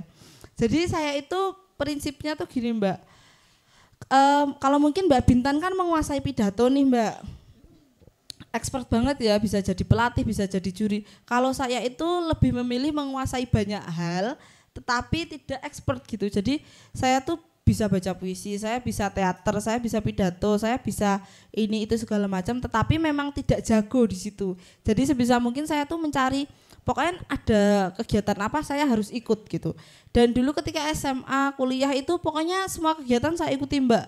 Jadi kalau misal di kampus itu ada makrab ya saya ikut jadi panitia, ada acara ini saya ikut jadi panitia, ada acara ini saya harus datang, atau ada pameran ini saya harus datang kayak gitu. Cuman akhir-akhir ini aja sih Mbak, karena sudah punya anak, sudah punya suami, yang namanya istri kan harus ikut perintah suami ya Mbak ya. Jadi kalau suami serasa ya berarti kita tidak usah berangkat kayak gitu. Kayak gitu sih Mbak. Ini mungkin ada beberapa foto saya ya, keaktifan saya sama di pondok ini mana ya. Kialai banget. Ini saya ceritain ini ya. Jadi ini adalah saya di tahun 2011. Dulu itu pakai jilbab kayak gitu tuh di EC Mbak. Beneran di EC, kok aneh banget sih. Masuk jilbabannya kayak gitu. Dan setelah saya mondok 1 tahun saya boyong, saya liburan, ternyata semua orang tuh pakai jilbabnya jadi kayak gini Mbak. Tuh kayak kowe mbiyek ngece-ngece aku, saiki ya jilbaban ini. Jadi saya dulu tuh ada tokoh favorit saya, namanya Diana Rikasari dan juga Hana Tajima. Hana Tajima itu muslimah juga tapi di luar negeri dan juga pakai jilbab kayak gini Mbak. Itu kayak alay banget ya. Tapi saya suka karena itu diri saya sendiri gitu. Jadinya kayak gitu Mbak. Ini beberapa ini saya waktu juara. Ini juga waktu juara. Ini lomba presenter ya. Ini ditemani Mbak Fikria Najiha. Dulu juga santri Fadun, tahu nggak Mbak Fikria? Nggak tahu ya. Jadi saya kemana-mana tuh selalu ditemenin Mbak Fikria. Ini saya di pondok dulu ikut lomba, terus saya aktif pramuka. Terus ini adalah salah satu tongkat pramuka. Jadi kalau pramuka tuh ada lomba yang namanya pioneering Mbak. Jadi saya dulu sama tim saya tuh hobi banget bikin Garuda, bikin ini pesawat ya yang kita bikin, dan ini juara 3 kalau nggak salah. Jadi saya lumayan aktif dulu. Padahal saya tuh nggak bisa pramuka Mbak. Saya tuh benci pramuka karena pramuka kan melayu gitu Mbak. Terus kesusu kayak gitu. Tapi saya ikut pramuka. Ini waktu saya debat di Madura di Pondok Syekhona Holil Bangkalan. Terus ini juga waktu debat tuh gaya banget debat bahasa Inggris guys. Itu MKK ya. Ini waktu saya di MAN ikut lomba mading. Ini mading karena saya suka kerajinan tangan Mbak. Jadi ini lomba yang nyuruh ikut saya. Jadi bukan sekolah yang nyuruh saya ikut gitu enggak, tapi saya yang minta sekolah kayak Pak iki kudu melu Pak, pokoknya gelem ra gelem kudu melu nek ra ndedit tak bayari kayak gitu. Saya selalu kayak gitu. Ini waktu stand up komedi ya. Terus udah kayak gitu aja deh kesibukan saya. Ini juga teman-teman saya di pondok. Saya memang sangat aktif ya. Ini juga ada yang bisa tebak saya yang mana? Kan dulu saya beda banget, Mbak. Bisa ya? Niki. Tengah ya? Iya, itu saya. Dulu saya lumayan kurus ya. Ini juga sangat kurus ya, bener-bener. Yang ini ada yang bisa nebak saya yang mana? Yang kayak gini. Iya, yang jilbabnya kayak gunung itu ya. Dulu kayak gitu. Dulu di pondok saya tuh ini Mbak, wajib pakai jilbab besar. Jadi nggak boleh pakai jilbab kayak gini, jilbab kayak jenengan tuh nggak boleh. Jilbabnya wajib yang kain besar, yang kayak kayak Mbak Sinta kayak gitu, kayak Mbak Faliha kayak gitu-gitu Mbak. Jadi dulu di pondok nih ya Mbak ya, sedikit cerita aja. Dulu di pondok saya itu kalau jilbabnya belum rabani, itu tuh berarti dia nggak kaya kayak gitu. Tapi saya etel aja, saya Rabani kan ada yang segi 4 juga ya Mbak ya, jadi semuanya pada pakai logo Rabani kayak gitu. Saya itu buat mengatasi karena saya memang sangat dulu sangat apa ya, diajarkan untuk hidup kayak orang miskin ya dari kecil itu. Jadi apa ya, apa Mbak Jenny ini untuk berhemat lah, untuk sederhana kayak gitu. Jadi dulu tuh saya kalau beli jilbab itu beli kain Mbak 1 meter, terus itu dikeril dewe ning tukang jahit supaya bisa jadi jilbab ala-ala Rabani gitu. Terus habis itu karena teman saya itu ibunya bisa bordir, saya suruh bordir logo Rabani. Supaya biar kelihatan pakai Rabani kayak gitu Mbak. Jadi memang semuanya hampir di sana itu semuanya kayak gitu Mbak. Nah, ini minusnya di pondok ini sih Mbak, di pondok modern sih, karena mereka itu kalau nggak diantar pakai mobil itu nanti akan terlihat seperti orang yang seperti apa. Tapi kalau saya etel, pokoknya jilbabi kabeh tak berdiri Rabani gitu. Meskipun kadang ketahuan kayak emang ada ya Rabani yang edisi kayak gini, terus ada limited saya bilang gitu. Kayak gitu ya. Jadinya memang harus ini. Kalau di pondok saya dulu kayak gitu Mbak, ini teman-teman saya ya. Kalau di pondok sana tuh kayak ini masih SMA tapi mukanya tuh kelihatan kayak ibu-ibu semuanya tuh loh, karena memang kita wajib jilbaban besar. Ini juga berdiran ya Mbak Naila? Apa? Ini juga berdiran jilbabnya? Ini itu enggak, kalau ini ori Mbak, soalnya punya temen. Jadinya kalau ini ori karena punya teman saya. Nek ori berarti punya temen. Iya, saya tuh beneran Mbak, karena dari kecil itu ibu itu mengajarkan saya untuk hidup sederhana sih Mbak, karena mungkin ibu itu kan dulunya miskin ya. Bapak juga miskin, bapak tuh hitungannya miskin ya Mbak ya, karena anak simbah kula kan kathah, jadinya nggak semua diperhatikan gitu. Jenengan bayangkan ketika zaman itu SMP sama SMA tuh sangu saya hanya 2.000 Mbak, dimana harga Indomie rebus aja tuh 2.500, dan saya hanya sangu 2.000 Mbak. Eski nih Bu Yuni kayak 1.000 sampai 1.500-an, jadi bener-bener saya tuh nggak punya uang gitu. Tapi nah ini Mbak, salah satu alasan saya ikut lomba itu adalah biar dapat uang. Nah saya lupa ya, salah satu alasan saya ikut lomba itu biar dapat sangu tambahan, karena memang saya itu karena yo jenenge cah anom kan kepinginannya oke ya Mbak yo, pengen tuku baju baru, pengen dolan, pengen segala macam. Saya nggak berani minta uang ke ibu, nggak berani minta uang lebih, jadinya saya berusaha untuk ikut lomba biar dapat uang.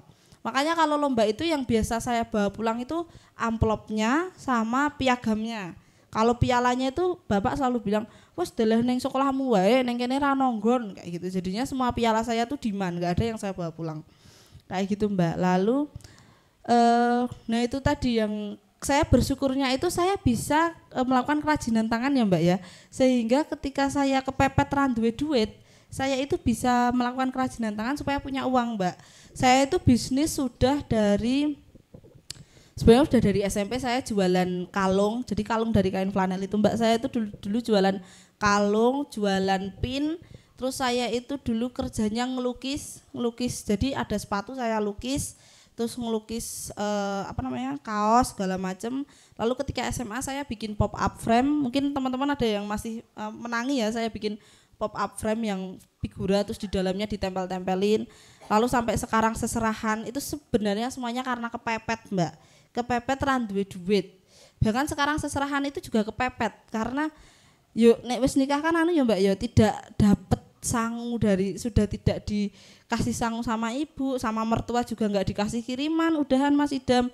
Jadinya kayak saya sama Mas Idam kayak Mas P yo kok nek abda di daiyah kok ya ora wangun ya Mbak ya, dadi ustazah ya ora wangun, dadine wis lah aku isone apa, aku isone ngene iki, kita lakukan, kita cari uang bersama kayak gitu. Jadinya apa yang saya suka itu bisa menghasilkan uang kayak gitu. Itu plusnya sih Mbak. Plusnya kalau kita tahu bisa mengarahkan kesukaan kita kayak gitu. Maaf ya ngalor ngidul ya. Ini salah satu kekurangan saya Mbak. Saya tuh kalau bicara nggak bisa lurus gitu. Harus mau ke Jakarta tuh harus gini gitu. Kayak gitu.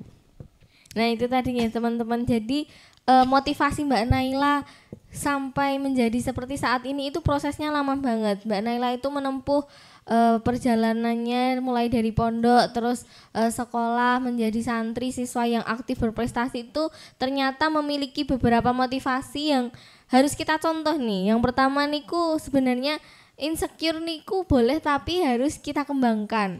Kita harus menunjukkan bahwa kita itu bisa kok kayak orang-orang walaupun tetap menjadi diri sendiri itu bisa. Terus juga motivasi Mbak Naila itu karena sadar diri akan kemampuan di akademik itu kurang menguasai, jadinya Mbak Naila itu punya pikiran aku harus mempunyai sesuatu yang lebih di bidang lain kayak gitu. Terus yang selanjutnya juga membantu orang tua karena kita sebagai orang muda tuh kan banyak kepinginannya. Jadi dikit-dikit minta uang, dikit-dikit minta tambahan saham kan nggak enak. Jadi Mbak Naila itu memanfaatkan kemampuannya ikut lomba dan sebagainya agar dapat cuan seperti itu.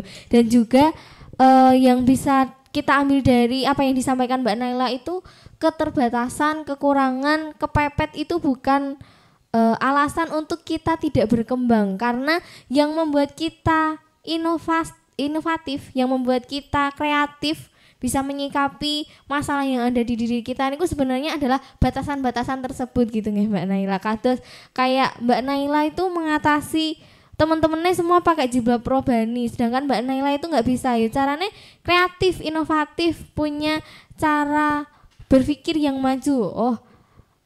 Mending beli kain biasa terus dikasih logo kayak teman-temannya biar sama kayak teman-teman kayak gitu. Nah ini Mbak Naila sebenarnya dari saya tuh masih punya banyak sekali pertanyaan, tapi alangkah serakahnya saya kalau tidak memberikan kesempatan kepada teman-teman semua untuk menggali ilmu terhadap Mbak Naila.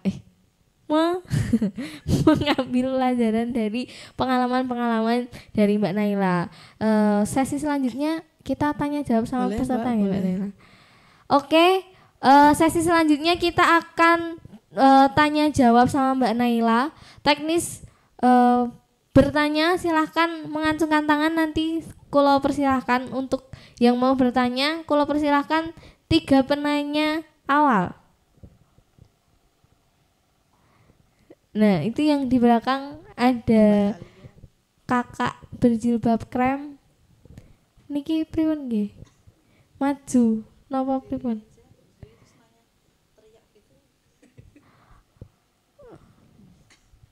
Mungkin bisa masuk ke pendopo sini Mbak biar dikasih mic.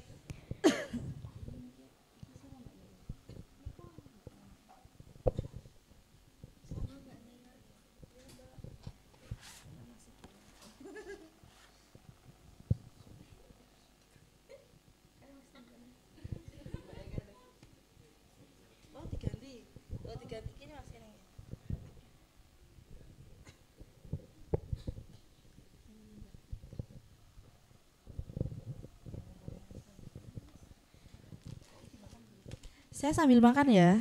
Teman-teman jangan kepengen loh. Ini mau satu-satu soalnya. Kelengkeng, tahu bakso. Yang mana ya? Silakan Mbak. Silakan bertanya. Perkenalkan diri dan ajukan pertanyaan kepada Mbak Naila. Monggo. Ya, sebelumnya terima kasih atas waktunya. Perkenalkan, nama saya Alia. Saya ingin bertanya kepada Mbak Naila, di setiap orang tuh pasti kita merasa kita pasti memasuki masa kegagalan, dan kegagalan setiap orang itu beda-beda. Nah, menurut Mbak Naila atau versi Mbak Naila itu bagaimana sih kita cara bangkit dari kegagalan itu versi Mbak Naila, mungkin agar bisa memotivasi untuk kita semua seperti itu. Terima kasih. Nah ini ada pertanyaan yang sangat keren sekali. Gimana sih Mbak Naila caranya untuk mengatasi kegagalan yang kita rasakan agar kita bisa berhasil melewati batu loncatan tersebut sehingga bisa menjadikan semangat kita semangat baru untuk bangkit lagi. Ini dijawab atau kelan derek jenengan? Saya ikut moderator aja. Ada penanya lain? Kalau persilahkan. Rugi banget loh Mbak Naila sudah menyempatkan waktu di sini dan jenengan tidak bertanya. Yang di belakang boleh atau mungkin nanya kayak Mbak cara mulai jualan gimana ya? Tanyakan segala sesuatu, insya Allah Mbak Naila itu ada ilmunya. Sebenarnya yang disampaikan Mbak Naila di sini itu adalah hanya sebagian kecil dari ilmu-ilmu Mbak Naila kayak gitu. Carikan di Google jawabannya kalau saya nggak tahu. Monggo yang mau bertanya, silakan Mbak Jilbab Hitam maju.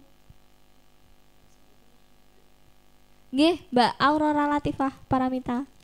Salah tuh. Silahkan maju masuk ke pendopo tempatnya Mbak Alia. Wow.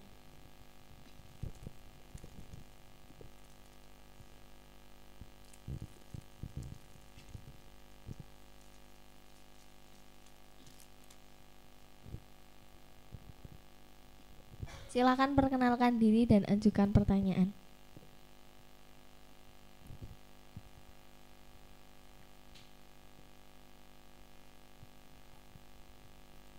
Monggo Mbak. Ya, perkenalkan nama saya Latifah Aurora Paramita. Terima kasih buat waktunya untuk bertanya. Kula ajeng tanglet pripun neng Naila niku memulai seserahan. Mulai membuatnya. Sama gimana pengalamannya ngoten. Nah, itu tadi pertanyaan dari Mbak Aurora. Gimana sih kisah jalan gimana sih Mbak Naila itu awal mula mendirikan seserahan dan gimana pengalamannya yang dialami Mbak Naila kayak gitu. Mungkin ada pertanyaan lagi, satu lagi monggo.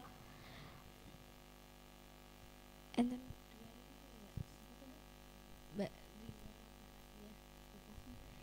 nggih monggo Mbak yang depan nggih ngapunten. Nanti kalau masih ada kesempatan kalau berikan kepada Mbak yang belakang.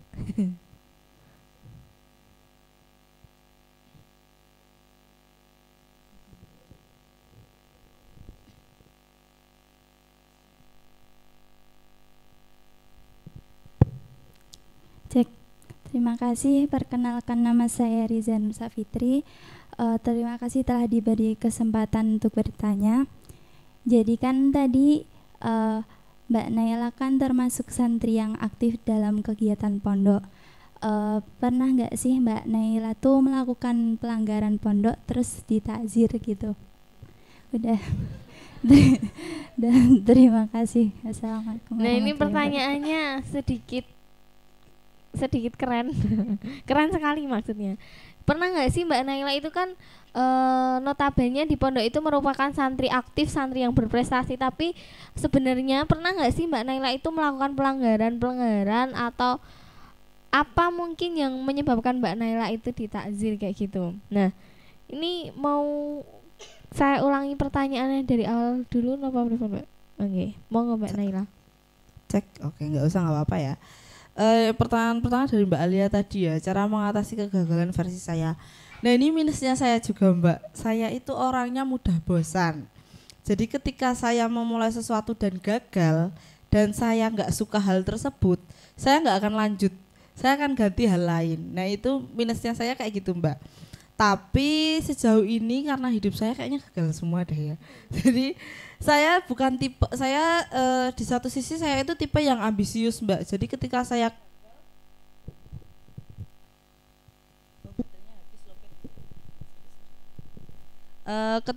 gagal, ya saya akan memulai lagi gitu. Misal kayak contohnya apa ya Mbak, contohnya yang sering saya gagal ya lomba. Kalau lomba saya kalau misal kalah ya saya akan tetap nyoba gitu. Nah, saya itu juga nggak tahu ya Mbak ya, saya itu tipe orang yang istilahnya kayak misal lomba nih harus ngeluarin uang segini banyak, saya akan keluarkan uang itu. Jadi misal kalau lomba kok daftarnya 30.000, saya ikut gagal, lalu ada lomba yang sama daftarnya saya ketemu, saya akan keluarkan uang tersebut untuk saya ikut lomba gitu. Jadi gimana caranya saya itu menang di lomba yang memang saya suka, itu kalau saya sudah suka. Tapi kalau saya nggak suka, maksudnya saya nggak terlalu memprioritaskan itu, maka saya akan meninggalkannya dan ganti dengan hal baru gitu. Karena kan nggak semua kegagalan itu bisa kita ulang lagi dan berhasil, Mbak. Tetapi saya itu punya prinsip bahwa segala sesuatu itu harus dicoba sampai tingkat maksimal yang bisa kita capai. Jadi misal kados jenengan MKK lagi ikut 3 sampai 10 kali dan gagal terus, dan jenengan merasa bahwa aku ki masih bisa kok. Nah, itu saya akan tetap mengejar itu sampai saya benar-benar bisa kayak gitu. Karena kan saya juga ikut lomba pidato, ikut presenter. Itu saya kalah berkali-kali, Mbak. Saya itu ikut lomba presenter itu. Makanya kalau lomba itu saya sering ketemu temen yang Mbak Naila lagi, karena memang sering banget ikut bulan baleni itu lomba, karena kan gagal-gagal terus. Saya coba sampai saya benar-benar bisa gitu. Tapi kalau misal memang sudah di batas kemampuan saya yang saya perjuangkan itu tetap tidak bisa, ya berarti memang ini bukan bakat saya, memang ini bukan hal yang cocok untuk saya, maka akan saya tinggalkan kayak gitu sih, Mbak. Tapi kalau misalnya kita masih bisa memperjuangkan, ya kita coba sampai titik darah penghabisan kayak gitu, Mbak Bintan. Itu ya Mbak Alia, ya sudah cukup membantu belum ya, Mbak ya? Atau gagal dalam hal apa nih? Karena saya lumayan sering gagal gitu. Biasanya memang saya tinggalkan karena saya memang minusnya saya itu adalah saya mudah bosan. Jadi kalau misal wis nyoba pengen telu dan tetap gagal, wes lah berarti memang bukan bakatku kayak gitu, saya ganti yang lain. Lalu yang kedua tadi ya Mbak siapa tadi, Mbak Aurora, memulai bisnis seserahan. Bisnis seserahan ini saya mulai ketika saya menikah dengan suami saya ya. Waktu itu saya sama Mas Idam itu dikasih uang seserahan 5 juta gitu. Terus saya mikir kayak 5 juta ini kalau misal saya hambur-hamburkan hanya untuk beli alat make up atau beli tas sepatu mewah yang nantinya juga saya nggak tahu akan pakai atau enggak, itu kayaknya sayang banget deh. Kenapa nggak saya coba untuk memulai sesuatu dengan uang ini? Karena kan waktu sebelum dapat uang seserahan tuh saya sudah bilang Mas Idam, Mas kalau misal saya dikasih seserahan ini saya minta komputer ya. Loh kenapa komputer? Kan biasanya seserahan itu kan baju sak pengadek ya Mbak ya. Ya karena memang saya sukanya komputer kayak gitu. Tapi ternyata dapatnya segitu, jadi saya mikir kayak kalau saya beli make up, beli foundation segala macam kan ya ning pondok ra oleh ya Mbak ya. Jadi saya milih untuk uangnya saya pakai untuk bisnis seserahan aja gitu. Dan memulainya pun nggak gampang ya Mbak ya. Saya itu berbulan-bulan nggak dapat klien. Ketika dapat klien malah corona. Akhirnya nikahannya udah di cancel kabeh. Nah ini mungkin untuk teman-teman yang punya karya tapi bingung mau jualnya gimana. Caranya itu adalah jenengan bikin portofolio sebanyak mungkin. Portofolio ini apa ya? Contoh karya lah. Kayak misal Mas Fauzan ini kan tukang video ya, kayak Mas Fauzan dan timnya ini kan tukang video. Ya bikin video sebanyak mungkin sampai akhirnya ada orang yang melirik kayak gitu. Nah, sekarang jangan tahu kan timnya Mas Fauzan, biasanya Mas Fauzan kali Mas Sakep itu kan sudah di wedding itu. Nah itu mereka awalnya gratisan Mbak. Jadi nikahannya Pak Iki Mas tak foto ke gratis kayak gitu. Nikahan iki tak foto ke gratis sampai akhirnya punya portofolio dan sekarang bisa menjalani bisnis tersebut. Kayak misal seneng gambar, ya waton posting gambar aja di Instagram, di blog atau di mana tuh waton diposting aja sampai ada orang yang melirik usaha kita kayak gitu. Begitupun dengan seserahan Mbak, karena dulu saya ngerasakan nggak punya klien berbulan-bulan itu saya sudah merasakan. Jadi urip kok enake ngentek ke duit terus rano pemasukan itu sudah merasakan Mbak kayak gitu. Jadi untuk memulai usaha seserahan kayak gitu, kalau diceritain kayaknya panjang banget ya, karena sampai sekarang juga saya belum balik modal Mbak, jadinya masih sangat panjang gitu. Lalu yang terakhir tadi Mbak Riza apa? Oh pelanggaran sama di pondok itu sering Mbak, kayak hampir setiap hari saya melakukan pelanggaran gitu. Saya sudah pernah pakai jilbab merah, saya sudah pernah pakai rompi merah, gara-gara itu pernah saya bilang ketekmu bau banget sih. Itu diterjemah ke bahasa Arab Mbak. Itu saya bingung banget, apa ya ketek tuh apa ya bahasa Arabnya ya kayak gitu. Gitu. Akhirnya ini saya terjemah pakai bahasa Inggris karena kebetulan yang Nahkim itu kenal saya kan deket banget, jadinya bahasa Inggris aja kayak gitu. Bahasa Inggris kayak gitu. Saya pernah pakai rompi merah, baju merah, saya pernah nguras kolam, saya pernah lari keliling lapangan. jangan bandingkan lapangannya kalau lapangan badminton ora ya Mbak ya. Lapangan pondok saya itu segede lapangan jejeran. Jadi jenengan bayangkan mengelilingi lapangan sambil bawa peluit, habis itu prit kayak gitu, dan semua santri putra tuh di sebelah sana melihat kayak gitu. Itu udah sering sekali. Yang paling lucu itu adalah apa ya? Mungkin kita satu hujroh, satu kamar itu kamar pengurus Mbak, tidak berangkat sholat subuh karena semuanya kesiangan. Akhirnya pagi-pagi itu dipanggil, digerujuk di depan koah, di depan lapangan, di depan semua santri. Itu sudah biasa. Lalu pelanggaran yang lain itu yang mungkin saya agak nyebai, bukan nyebai sih, kayak aneh aja gitu, gara-gara ini Mbak. Pagi-pagi ketika nyetrika itu saya teriak-teriak sama teman saya. Teriak ya pakai bahasa Arab Inggris kayak gitu. Nah, ustadz saya ini lagi nyuci mobil di depan rumah. Habis itu ditanya, kayak itu siapa? Kayak gitu, suruh ke sini. Akhirnya saya bertiga sama teman saya ke situ. Saya kira kan karena saya biasanya dipanggil ustadz ya Mbak ya, suruh ngapain gitu ya. Saya kira mau didawuhi ngopo atau Mbak, ternyata Naila duduk kayak gitu. Waktu itu pakai bahasa Inggris kayak sit down kayak gitu. Habis itu kan lagi nyuci ini ya Mbak ya, lagi nyuci mobil ya. Saya posisi udah pakai seragam kayak gini Mbak, udah mau sekolah tuh. Karena udah jam 7:04, saya udah mau berangkat. Iya, habis digosok Mbak, itu habis digosok saya. Masih inget betul di situ orang-orang tuh pada pulang dari ini, dari matam. Matam itu ada tempat makan kan, baru pulang dari matam. Tiba-tiba ustadz saya tuh bawa selang langsung diginiin. Kamu ini ya pengurus teriak-teriak pagi-pagi kayak gitu. Basah semua Mbak, padahal habis digosok itu. Dan itu 15 menit lagi masuk kelas. Wah, wes itu saya sama teman saya bertiga nangis kayak minta ampun ke ustadz, kayak maaf ustadz, afwan kayak gitu-gitu. Itu sih pelanggaran yang ini. Kalau yang berat itu di pondok saya itu ya itu sih Mbak. Apa ya yang berat ya itu tadi pakai jilbab merah, rompi merah. Kalau keamanan pakai warna oranye. Jadi kalau melanggar keamanan pakai warna oranye. Pelanggaran keamanan itu biasanya kayak lemari nggak dikunci, terus di atas lemari itu ada misal kayak buku atau ada apa segala macam, lalu sendal tidak dibalik. Jadi budaya di saya itu sendal wajib dibalik, kalau misal nggak dibalik itu dicatat. Atau nggak pakai papan nama, nggak bawa kartu makan, nggak bawa kartu piket ketika piket, atau mungkin nggak bawa tas ketika ke masjid kayak gitu. Itu yang paling berat sih kayak gitu sih Mbak, paling hukuman. Oh, pernah satu lagi saya dijemur Mbak, dijemur gara-gara saya ngambil tomat.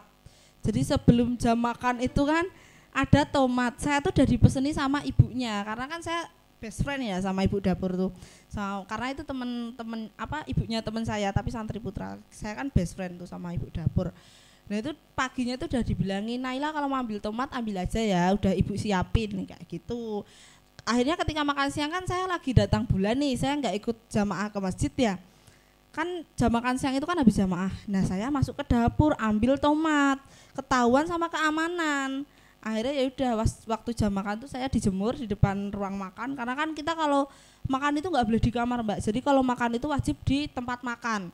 Nah itu di tempat makan saya dijemur sambil bawa bawa tulisan gitu, saya lupa pokoknya bahasa Inggris, saya nggak ngerti ya. Jadinya pokoknya intinya kayak yang saya mencuri tomat ketika bukan jam makan kayak gitu. Itu sih Mbak. Kalau pelanggaran yang biasa-biasa itu paling ya kayak kita salah bahasa, kita salah, lalu di keamanan kayak gitu-gitu sih Mbak, paling pelanggaran yang kayaknya semua orang di pondok saya sudah pernah mengalami yang pelanggaran kayak gitu. Kalau pelanggaran sekolah itu nanti biasanya beda lagi Mbak. Pelanggaran sekolah itu pakai jilbabnya hijau, rompi hijau kayak gitu. Jadi memang tiap kismu tuh ada sendiri tuh, tiap bagian tuh memang ada warna-warnanya sendiri.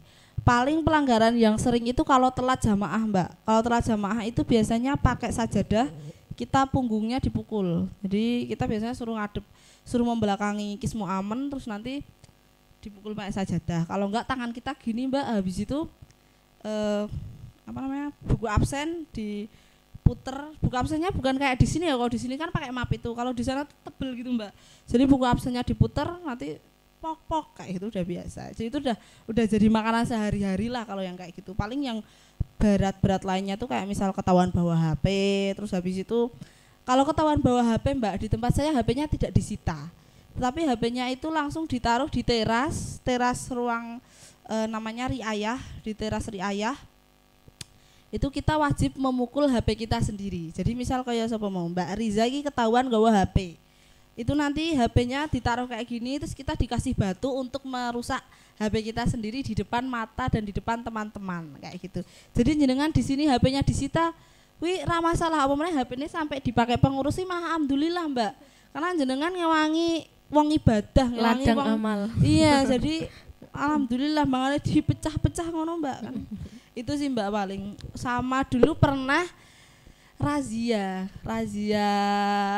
barang Mbak. Kalau hujroh lain itu kan, kalau kamar lain itu kan per kamar itu hanya 1 kardus Indomie gitu. Kalau kamar saya, karena kamar saya itu kan lulusan SMP Mbak, jadi anak-anak SMA baru gitu, itu sampai 5 kardus dan 2 kardus itu punya saya Mbak. Isinya itu majalah, komik, monopoli, kartu Uno kayak gitu-gitu. Karena kan nggak boleh bawa ini ya Mbak ya. Sedangkan saya itu Mbak, karena saya itu kan pengen cita-citanya jadi penyiar radio nih.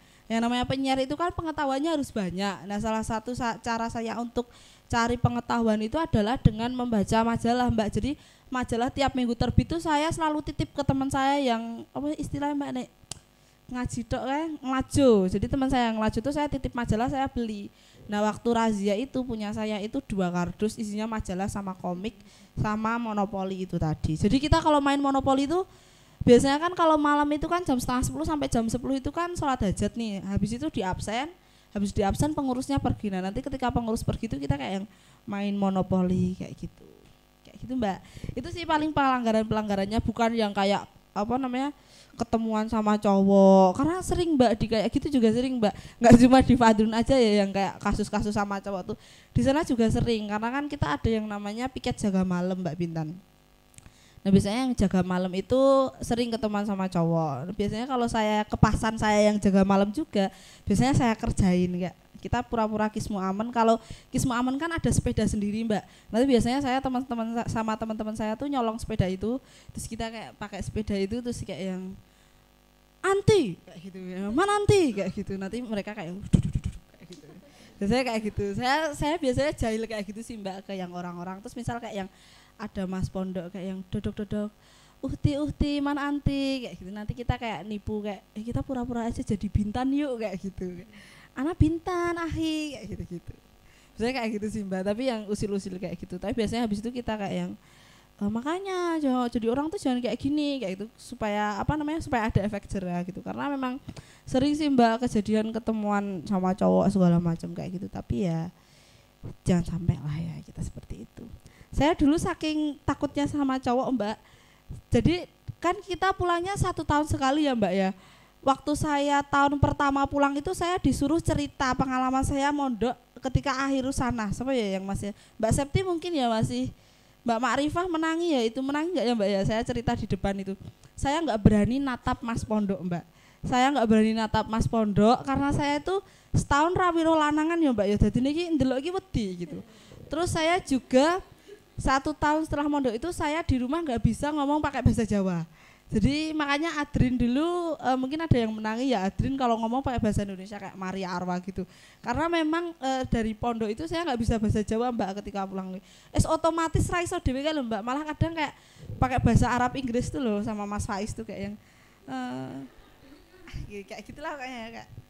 Ya pokoknya kayak yang intadirni Mas kayak gitu-gitu yang kayak Mas holas kayak gitu-gitu. Jadinya memang apa ya, dulu memang habit saya habitnya apa Mbak sih, perilaku saya ketika di pondok itu ke bawah sampai rumah kayak gitu. Itu sih Mbak beberapa yang pelanggarannya masih yang oke-oke aja. Nah itu tadi tanggapan dari pertanyaan teman-teman semua sudah dijawab sama Mbak Naila. Yang pertama tadi ada gimana sih cara kita menyikapi kegagalan agar kita itu bisa bangkit lagi. Itu kembali lagi ke pembahasan pertama tadi, kita harus mengenali diri kita. Dan dari Mbak Naila itu punya keyakinan segala sesuatu itu harus dicoba sampai kita itu berhasil. Kalau emang bener itu adalah sesuatu yang bukan passion kita, misal udah terbukti nek kita nggak berbakat di situ, ya udah silahkan ganti di bidang lain. Menyerah itu boleh, tapi silahkan ganti di bidang yang lain kayak gitu. Itu yang ini sih Mbak yang anak pondok sering takutkan kayak gitu sih ya, biasanya kayak ngerasa wah aku kira iso maca kitab dadi ra mungkin kepilih MKK gitu. Padahal sama sekali belum dicoba gitu ya. Mbak Bintan we juga kayaknya baru akhir-akhir ini ya Mbak ya juara MGK ya. Nah, untuk pertanyaan selanjutnya yang Mbak Rora tadi, bagaimana awal mula mengawali seserahan, itu adalah pendapatnya Mbak Naila ketika mendapatkan uang seserahan dari Gus Idam nggih.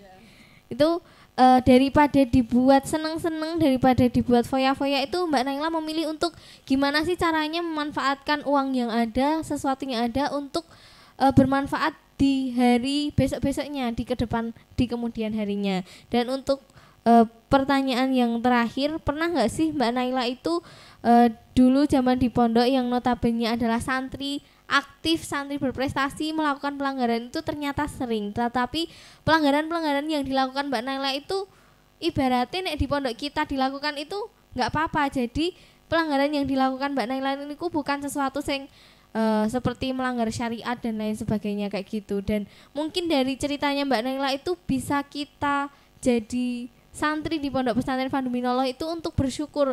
Coba bayangin mawon nek peraturan yang ada di pondoknya Mbak Naila itu terjadi di pondok kita, mesti setiap hari enaknya mau ketemu wong jilbab merah, hijau, oranye kayak gitu. Nggak ada sih pakai pink, nggak ada sih pakai putih. Nek putih malah di sini Mbak niku Nggak hukuman boleh. denda. Oh gitu. Alasannya Mbak? Kalau dendanya melebihi batas maksimal itu malah takzirannya pakai jilbab putih. Oh, gitu. Padahal- Ganti sih Mbak, ganti. Ganisin. Padahal kalau di tempat Mbak Naila, jilbab putih adalah jilbab orang-orang yang suci gitu. Nah itu tadi. Mungkin Niki masih Jamnya masih apa?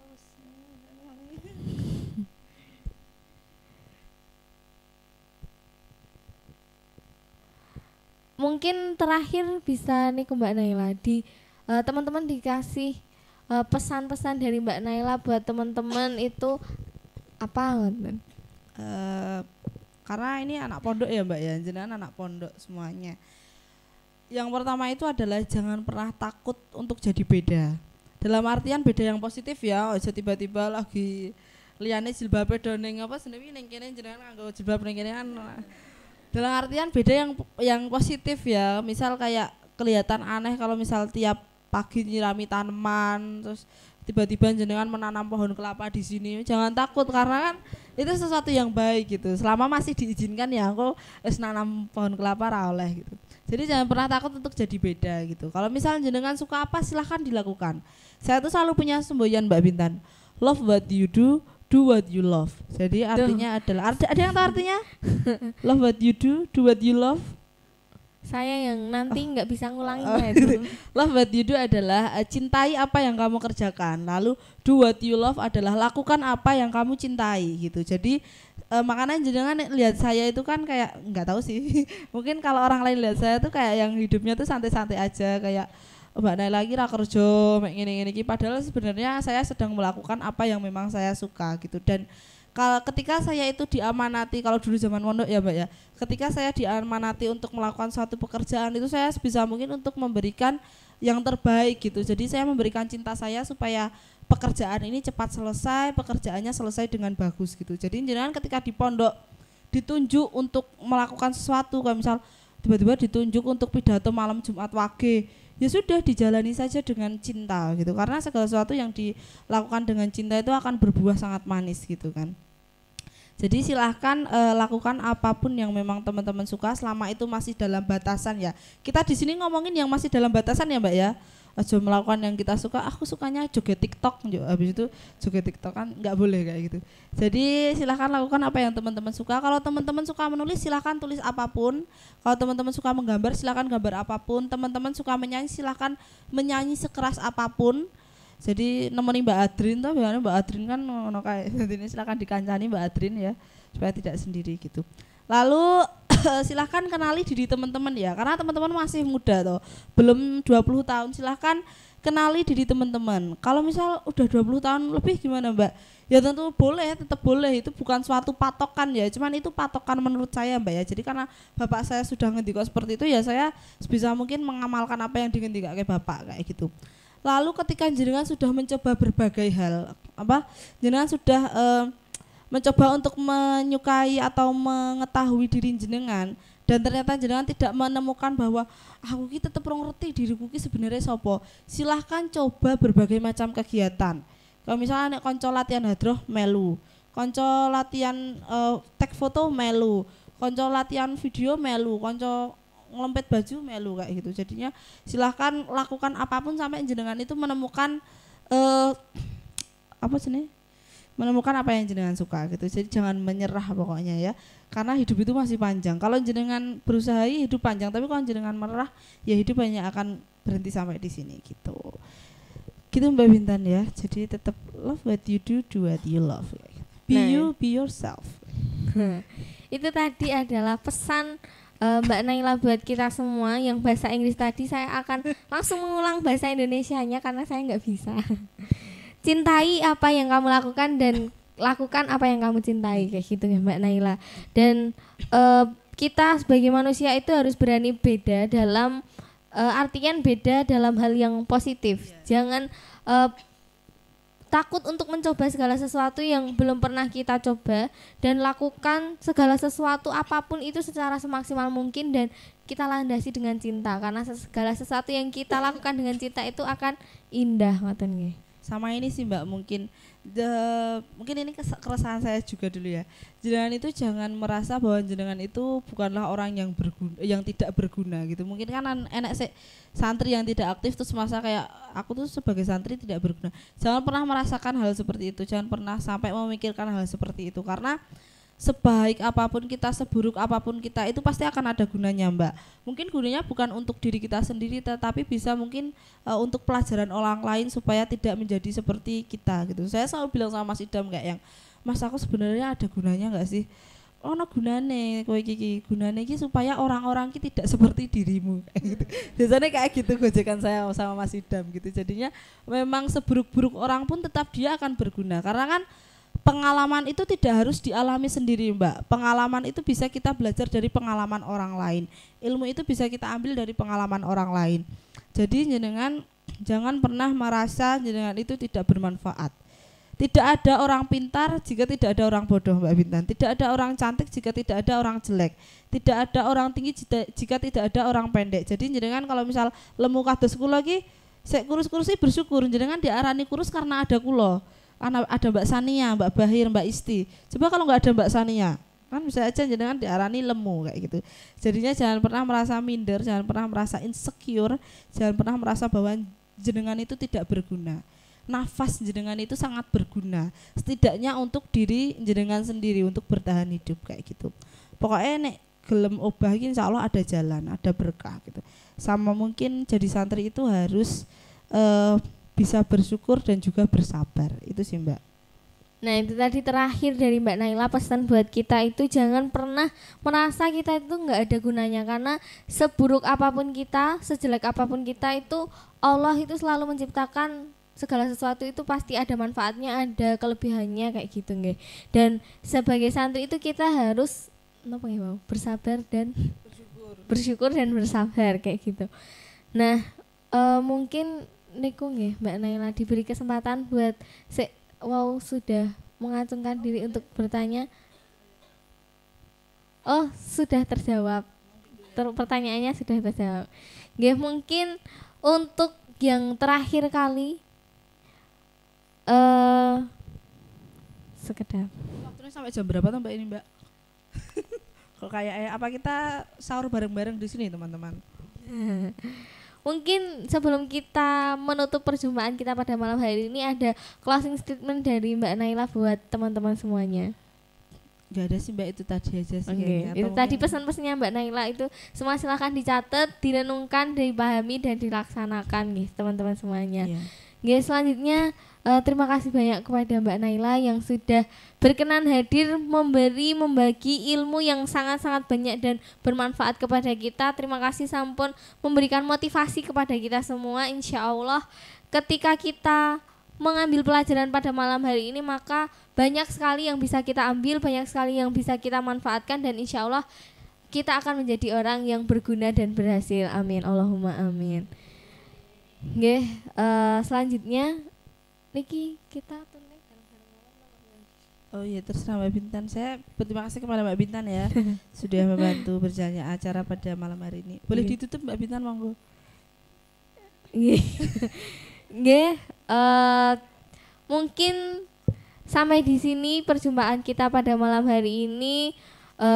Berdoa saja semoga di malam-malam selanjutnya kita masih bisa bertemu, mengobrol, bertukar pikiran dan berbagi ilmu seperti malam hari ini. Dari saya Bintan Aziza, banyak kekurangan. Estu nyuwun pangapunten ingkang kathah. Sekian dari saya. Wassalamualaikum warahmatullahi wabarakatuh.